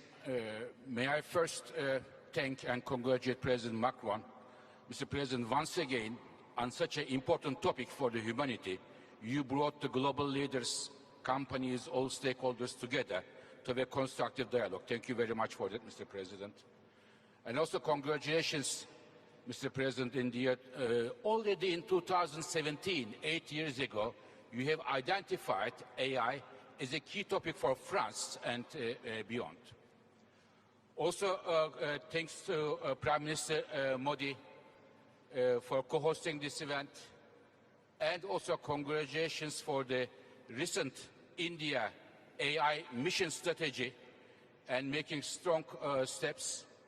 As we speak now, ladies and gentlemen, the largest data center of the world is being put together in Gujarat. It's a huge data center. Congratulations, Mr. Prime Minister, for that. I would like to talk about very briefly on the AI energy nexus. And it is, I can tell you, it is not an easy one, not a straightforward one. It is creating challenges for the energy, but also opening opportunities for the energy sector. And at the end, I will make an announcement which I believe is of interest to many of us here. So, first the challenge. In the global energy sector, we have already many challenges. And now, on top of that, with the data centers, there is an additional need for energy, electricity. There is no AI without energy. Just to put in a context, one medium-sized data center consumes electricity as much as 100,000 households. Just to give you the context, so much electricity is needed. And AI companies, rightly so, want to have secure electricity, affordable electricity, and sustainable electricity. Therefore, the countries that have the electricity supplies secure, sustainable, and affordable, they are one step ahead of the others because they are ready. Now, when we look globally, as we do in the IEA, we already see the electricity demand trends being impacted with the additional demand coming from data centers. But the problem is the following, dear colleagues. A data center you built in less than 1 year, but a transmission line for electricity you need about 5 years to build. There is a decalage, there is a gap of time between those two, and how to make sure that the governments, tech companies, and the energy industry work together is a key challenge for all of us, and it's a key topic for this meeting as well. We look at the all data centers investments in the world which have the FID for the next 5 years. Thousands of them are going to be built. And we look at the electricity supplies coming, and there is a significant gap which may well lead to delays or cancellations of some data centers project. So this is the challenge in front of us, of the governments finding electricity for the data centers in a clean way, in a secure way, and in an affordable way. So this is the challenge. What about the opportunity? Now, AI accelerates the innovation in energy technologies. For example, battery chemistry, much cheaper, much more environmentally friendly, will come soon as a result of AI. We are going to see that AI, it is going to optimize our electricity systems and increase the efficiency, the grids, transmission lines, and the others. It will help us, AI, to better predict the weather events. So these are all very good. Plus, AI data centers create new business models and give momentum to technologies such as nuclear power, including the small modular reactors, or new technologies of geothermal energies. So this also creates new challenges and make those technologies investable for the world. So we see a lot of opportunities coming with the AI for the innovation side and providing productivity efficiency. The third point, and I would like to finish here, and an announcement from the IEA. At the IEA, we believe in numbers. And when we come to AI and energy, there are many uncertainties. It is very new. So we have decided this coming April to launch an IEA observatory for energy and AI, where we are going to look all the data centers, how much electricity they will need, what are the electricity plants there, and the impact of AI implications on the energy technology so that the entire world can learn from best practices, and it will be an open source for everybody. Thank you very much.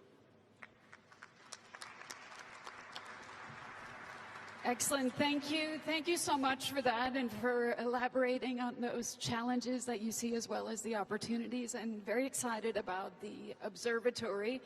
I think that represents exactly the kind of data-driven scientific approach that we need to be able to better understand AI's energy footprint as this transformative technology continues to reshape society and reshape our planet.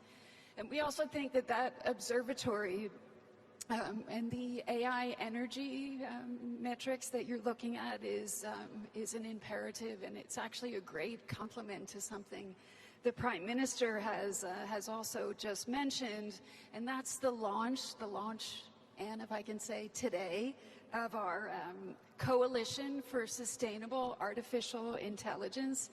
We're delighted and excited that this is part of the Paris AI Action Summit. And this coalition was initiated by France, so thank you so much, Mr. President, by the United Nations Environmental Program, and also by my organization, the ITU. It's a truly multi-stakeholder effort, and it's about ensuring that artificial intelligence develops in the interest not only of our planet, but also of all people, including the developing world. We have more than 90 partners, and Prime Minister Modi, I look to you because India is one of the latest partners, so thank you also for that. We have more than 90 that have joined this coalition, including leading AI companies. We have digital infrastructure firms. We have AI research labs. We have NGOs. We have investment firms. And I think it's actually a historic moment where we show that we can do good things when we join forces, we collaborate, and we advance for a common cause and purpose, which is sustainable artificial intelligence. At the ITU, we're also proud to be contributing to this effort. We want to make sure that all countries have the tools, have the instruments to benefit from AI. We're excited to bring our AI for Good platform also to the fore, where we're focused on skilling, we're focused on innovation as well. We have the CODAS work that we're doing that focuses on sustainability for digital services, and we're also working, of course, with our standards partners. We've heard standards mentioned this morning by many.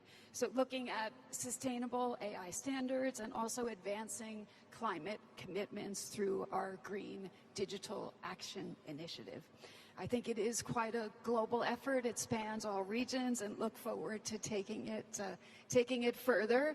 And that brings me to my next and final panelist, who's also part of this coalition. So thank you, Soo-yeon Choi from Naver, for being part of it. If you can share with us a bit on the sustainability piece, but also shifting a bit the conversation, how you're using AI to work at scale to enrich both culture and productivity. Over to you. So this is 12-1, so good afternoon, everyone. I'm Soo-yeon Choi, CEO of Naver. So first, I'd like to express my gratitude for having me at this meaningful event. And for some of the audience that maybe is not so familiar with Naver, I'd like to introduce about our company. Naver is one of the few companies that has defended its domestic search market, hence its own leadership, without any other government intervention. We are also the third company globally to develop our own hyperscale AI model. We are go-to service for the majority of the population in Korea, with users in globally. We started our company as a search engine 25 years ago, and our services have expanded to social media, commerce, fintech, content, and cloud as well. This is very interesting. Today's topic, are we ready for the future? It is the question. It is all of our employees has it in our mind, because we are not as big as global giant, but we successfully survive for now. For Naver, diversity is one of our most important values because we are the search engine. So if you ask me how we survived, I can answer that because we are always serious we have our own digital ecosystem. Our ecosystem showcases the flywheel that connects all of our users, creators, sellers, and sometimes user to user through search. Creators and sellers use our search engine to promote their content. Users can find the information they want while sharing information and communicating with each other. Since the very beginning of our history, when we didn't have enough Korean documents, you can imagine. And we don't have enough Korean documents compared to English, and we have to compete against global search engines by providing one specific to the Korean language. So that's why we especially try to find solution to the Korean web, where there weren't enough digitalized documents. Along the way, we realized that what people are looking for is not websites, but information, especially real-life information. And that's how we began to create our own digital ecosystem. For instance, Naver created a service where users can ask questions and have it answered by another user. The outcome of such engagement among users was integrated with our search and became meaningful information for many people in Korea. We continue to learn these kind of services that connect users, so their contents and information can be connected the world through search. We believe this kind of our efforts continue in the age of AI, where AI is changing search and the content platform and user experience paradigms. Questions and answers to numerous information, posts that deliver daily tips, and unique products from sellers, these contents are what we recreate with AI as everyday tools for users. Our AI will be a tool that connects users, creators, and sellers in a more refined way. AI-enabled search will allow users to enjoy content by various creators that aligns with their intent. Using AI, we are building a search tool that identifies more information comprehensively. This tool also lets users connect more deeply with content that suits their intents and interests. We are also applying AI to commerce to help users discover stores and products by a wider range of sellers. By understanding users' underlying intent and context, AI will recommend products their users really want. This is expected to create a commerce platform where various tastes and personalities coexist and are actively connected. And we have a very interesting service named Webtoon, which is online comic manga platform with stories, plots, and productions. AI Curator plays an important role. It recommends titles by identifying what users like, which helps them discover more genres and stories. In addition, AI will be a tool that unlocks the potential of users, creators, and sellers, and help them grow. Creators on Webtoon can use their AI Painter tool. With the help of this tool, they can focus on creative stories or detailed sketches. On the commerce platform, sellers run their business with AI-enabled marketing, customer service, and product display solutions. This helps them focus more on essential work, such as product development. We own key fundamental AI techs and large-scale services used by millions of users. That's how we gained our know-how and experience to create and develop a flywheel that can bring bigger opportunity to the digital ecosystem in Korea. Recently, we've seen possibilities of developing high-performance AI models more efficiently. This is expected to pave the way for the company like Naver to narrow the technological gap between the global big tech companies. With big tech companies dominating the global search market, Naver has become the third alternative with our extensive experience and know-how. We believe the same can be said for the global AI market. Naver's strategy will combine our experience, know-how, and large-scale services with our own AI techs. Based on this, we'll continue to create a flywheel that can bring bigger opportunities to the digital ecosystems. Together with the global community, Naver will strive to become a new option that adds to the diversity of the AI ecosystem. Thank you very much.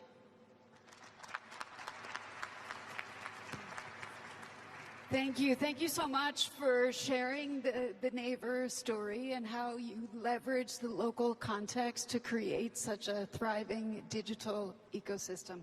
Thank you for that. So, ladies and gentlemen, we started this session with a question. Are we ready? The UN Secretary General made it very clear we must be. And I want to thank my three panelists. Thank you for sharing how we can get there and how we can do it sustainably. Thank you for that. I think with countries like Finland that are already adopting and scaling artificial intelligence with an inclusive, iterative, agile approach to innovation, with international organizations like IEA bringing essential data and analysis to help inform the global dialogue on energy and artificial intelligence, and of course with companies like Naver, making sure that AI is actually relevant to local markets, to cultures, because that's how we can make sure that no one is left behind in this AI revolution. Most of all, we need the international multi-stakeholder cooperation. I think that's something that's also been shown in our Coalition for Sustainable Artificial Intelligence. I do think we are better prepared than ever. I think we are prepared to ensure that AI is beneficial, that it's beneficial to all of humanity, to people, and for planet. And Prime Minister, as you mentioned this morning, that artificial intelligence is used for good and for all. So with that, ladies and gentlemen, thank you very much, and I hand back to Alessandra. Over to you. Thank you, Doreen, and thank you for that great recap of the second session. Well, all that remains then is for the last word. And the last word goes to our host, President Macron.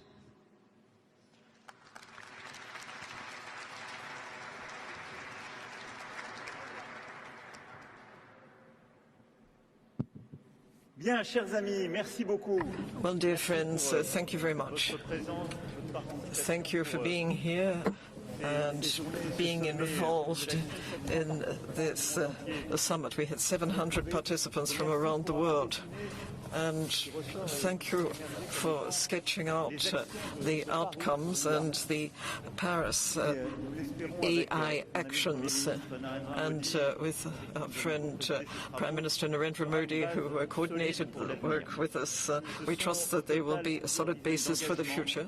We have some 10 commitments, around 100 decisions, initiatives and coalitions on subjects which are greatly diverse in range and which will make it possible to tackle the challenges raised in the course of this work. Obviously, I can't sum up everything that's been said in the course of the summit, but I would like to point out three key take-home messages. First, we're all convinced that this is a time of innovation and acceleration. And this is why in the course of the discussions, and we've seen it today, that we have this dilemma of what's positive, what's negative, whether we're afraid or feeling there's hope. And we'll see that the actions will speak for themselves. We know that we want to be involved in this. We realize that this is competition, and we are decided to do this because this is a matter of sovereignty, and sovereignty for all participants. So we're living a moment of great innovation and extreme speed. It's a time of acceleration of choices and of investments. In the course of the summit, we announced 109 billion in private funding for artificial intelligence. That's from France and international sources, and we just heard 200 billion from the European Union. And so we can see that. Well, we know what's happening in the United States. We know there's been great success in China, and we've had an announcement from our friends in the Gulf about the major investments there. There are investments in India, Canada, and so many others here today. And we know that the race is definitely being run.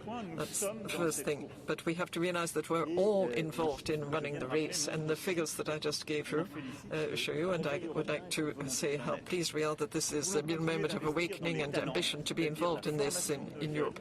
We want to invest in talent, training younger generations, have more and more positions for research and at university level. We want to invest in data and the consolidation of data. And we need to have a framework for accessing the data. We want to invest in data centers, and the President of the Commission announced the program for setting up a data center in Europe for public research and startups. And we announced a number of massive-scale data centers funded by the private sector in France, and we made the announcement here at the summit. And the strong point here is there's real ability to have sustainable, low-carbon energy sources, and this is where the French model of civil nuclear power is a real strong point. And together we decided to accelerate work on applications. We've seen this has to be applied science, applications in mobility, in defense and security, and there are a number of large groups in France and international countries have made announcements and signed up contracts with new players in artificial intelligence, with new partnerships, grasping the opportunities here. And we are all convinced that artificial intelligence will be an opportunity for us all to learn better, to have better healthcare, to have better work, and to have a better life within our societies. And this is a society of competition, innovation and sovereignty. But this is a period, as I said, of innovation and acceleration. The second message is how we can build up trust and to get away from this dilemma of risks on the one side and opportunity on the other, thinking that the only option is regulations which might be an obstacle to innovations. I think that the challenge we are all up against is that governments have to take action, but also civil society needs to act, and private enterprise does too. Major investors need to too. We need to know how we can have trust in artificial intelligence and the use thereof, because that will be the key part of its success. Because if we can't trust it, then we won't have artificial intelligence adopted around the world or spread around the world, and we'll see that in a few years' time there will be lots of our fellow citizens saying we don't want AI in our country.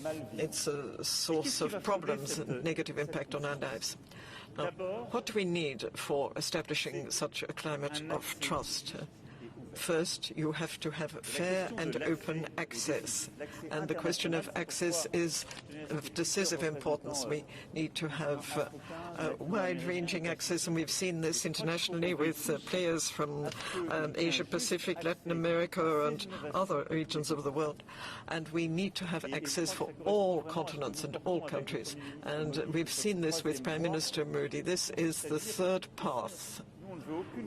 We don't want a system of those who are in power and the rest of vassals. We want to have this serving the entire planet. And I don't believe that the world will be divided between the global north and the global south, just looking at one another, because if we want to have trust in artificial intelligence, we have to make sure there is equitable access to these innovations in all continents. And this is a challenge for both public authorities and the private sector.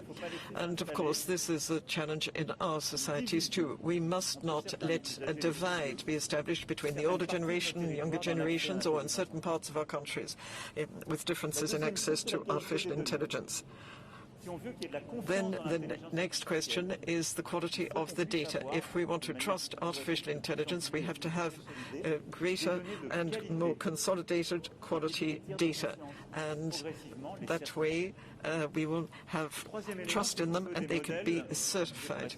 And we want to have models, we want to have open access, but it has to be multiple access. We're all different. You can see it just looking around the auditorium here. And the example we saw from Prime Minister Modi earlier with the left hand and the right hand, we can see the different models. We want open source models and multiple sorts which reflect our diversity, which look like us. And that is why open source and multiple models and opening up databases for the training of such models and the diversity of that and the transparency of algorithms are key elements to establish trust in artificial intelligence. We also want to have a proper respect for privacy. We've heard this in discussions. And we are here in a world where data is so open and we can accelerate innovation with it, but there has to be proper protection of privacy. And so we need to have a framework to establish trust so that each citizen has the assurance that their privacy is protected. We want a trust framework so that we can make a distinction between deep fakes and proper information. We want a framework that will protect our authorities from cyber attacks and means that we can have a calm environment to work with AI. We want a framework to have proper respect for creativity. And each person creating something has their rights. You get authors' rights, copyright, and so on for artists, reporters, writers, and so on. And we want to have a situation where artificial intelligence is not used for mass control, but we have to have a proper law and order in our environments. We have to have proper arrangements because artificial intelligence needs so much energy, and yet we want to protect our planet and biodiversity. So we have to foster artificial intelligence which will find low-carbon electricity and more frugal models which will make it possible for us to use less energy. Now, what I'm sketching out here are what we could call the commons or the pillars, and they're not other people's problems, and they shouldn't be seen as a problem which innovators are just referring to someone else who would have to deal with them. These are inbuilt problems. They are part and parcel of artificial intelligence, and this is what means that we will be able to trust or not trust artificial intelligence when it becomes part of our lives, our countries, and our population, and we need to have that so that there can be international order. So this concept of trust and some of the basic paradigms that I've just mentioned are the framework that we need and must work with. We've launched the first coalitions and we have concrete actions.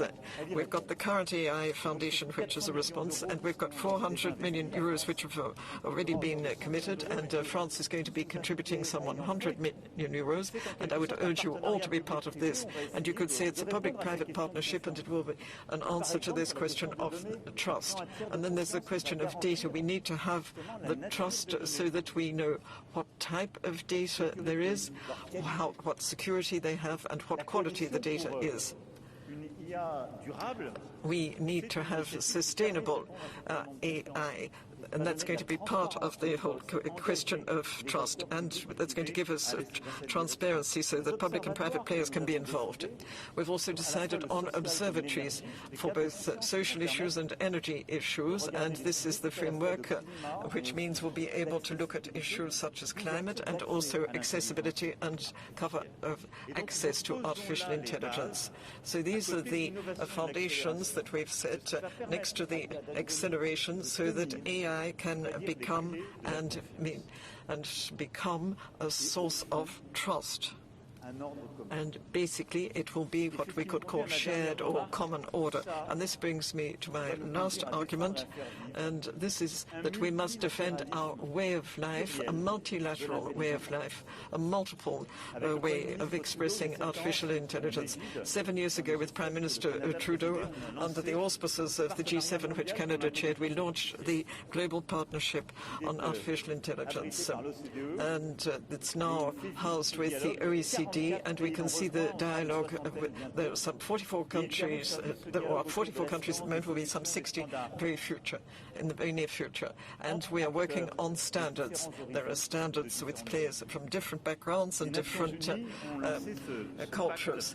The United Nations has the digital compact, the Global Digital Compact, and we've got the Secretary General here mentioned it, and we've got UNESCO, the Francophone Organization, the Council of Europe, and their different areas have worked on this, and we know that these are key organizations, and we can see that in these different organizations, as we can see in this summit here, that we have international governance of artificial intelligence.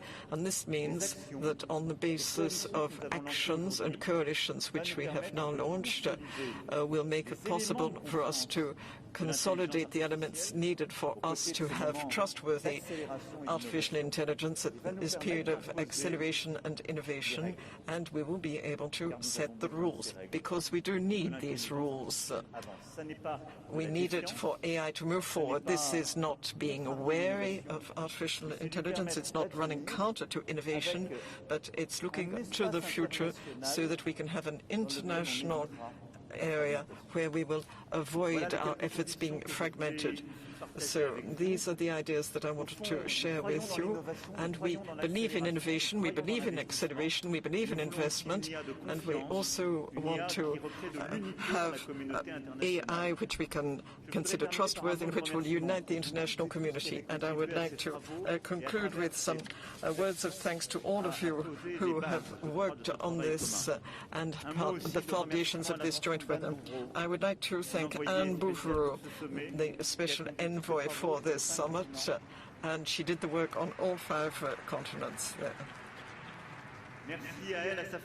Thank you to her and her wonderful team, Martin Tisney, Sanat Kosen, Roxana Vasa, Guillaume Poupin, Henri Verdier, Axel Mermedine, and Chloé Goupin, who is the Secretary General of the summit, which has been perfectly organized.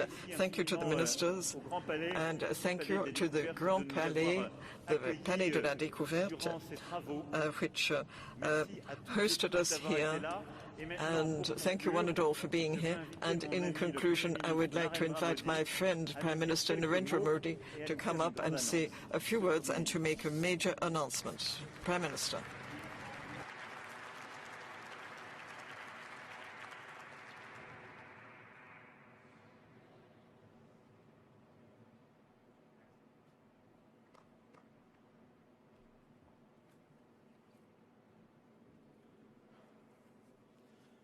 Friends,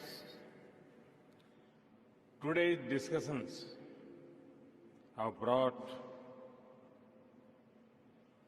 one thing. There is unity in vision and unity in purpose across stakeholders. I welcome the decision to set up the AI Foundation at the Council for Sustainable AI. I congratulate France and my dear friend President Macron for these initiatives and assure our full support.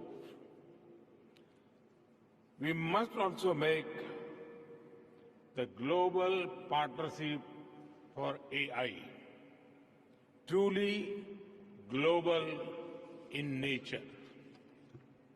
It should be more inclusive of the global South and its priorities, concerns, and needs.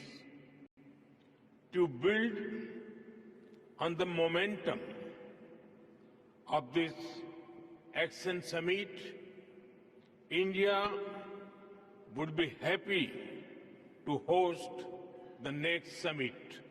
Thank you.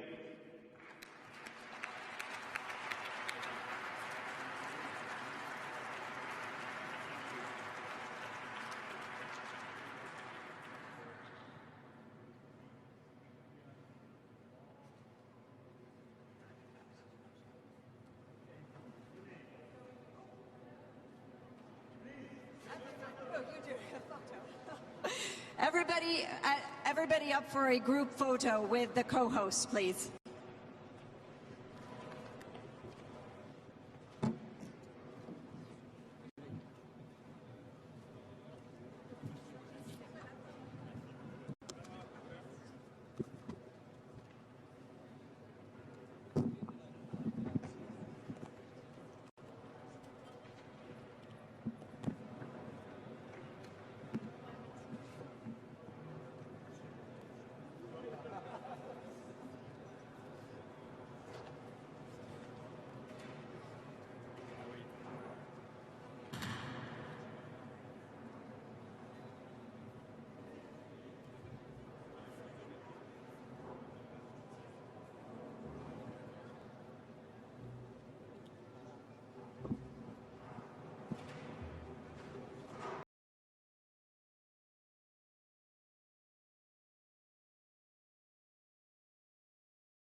you.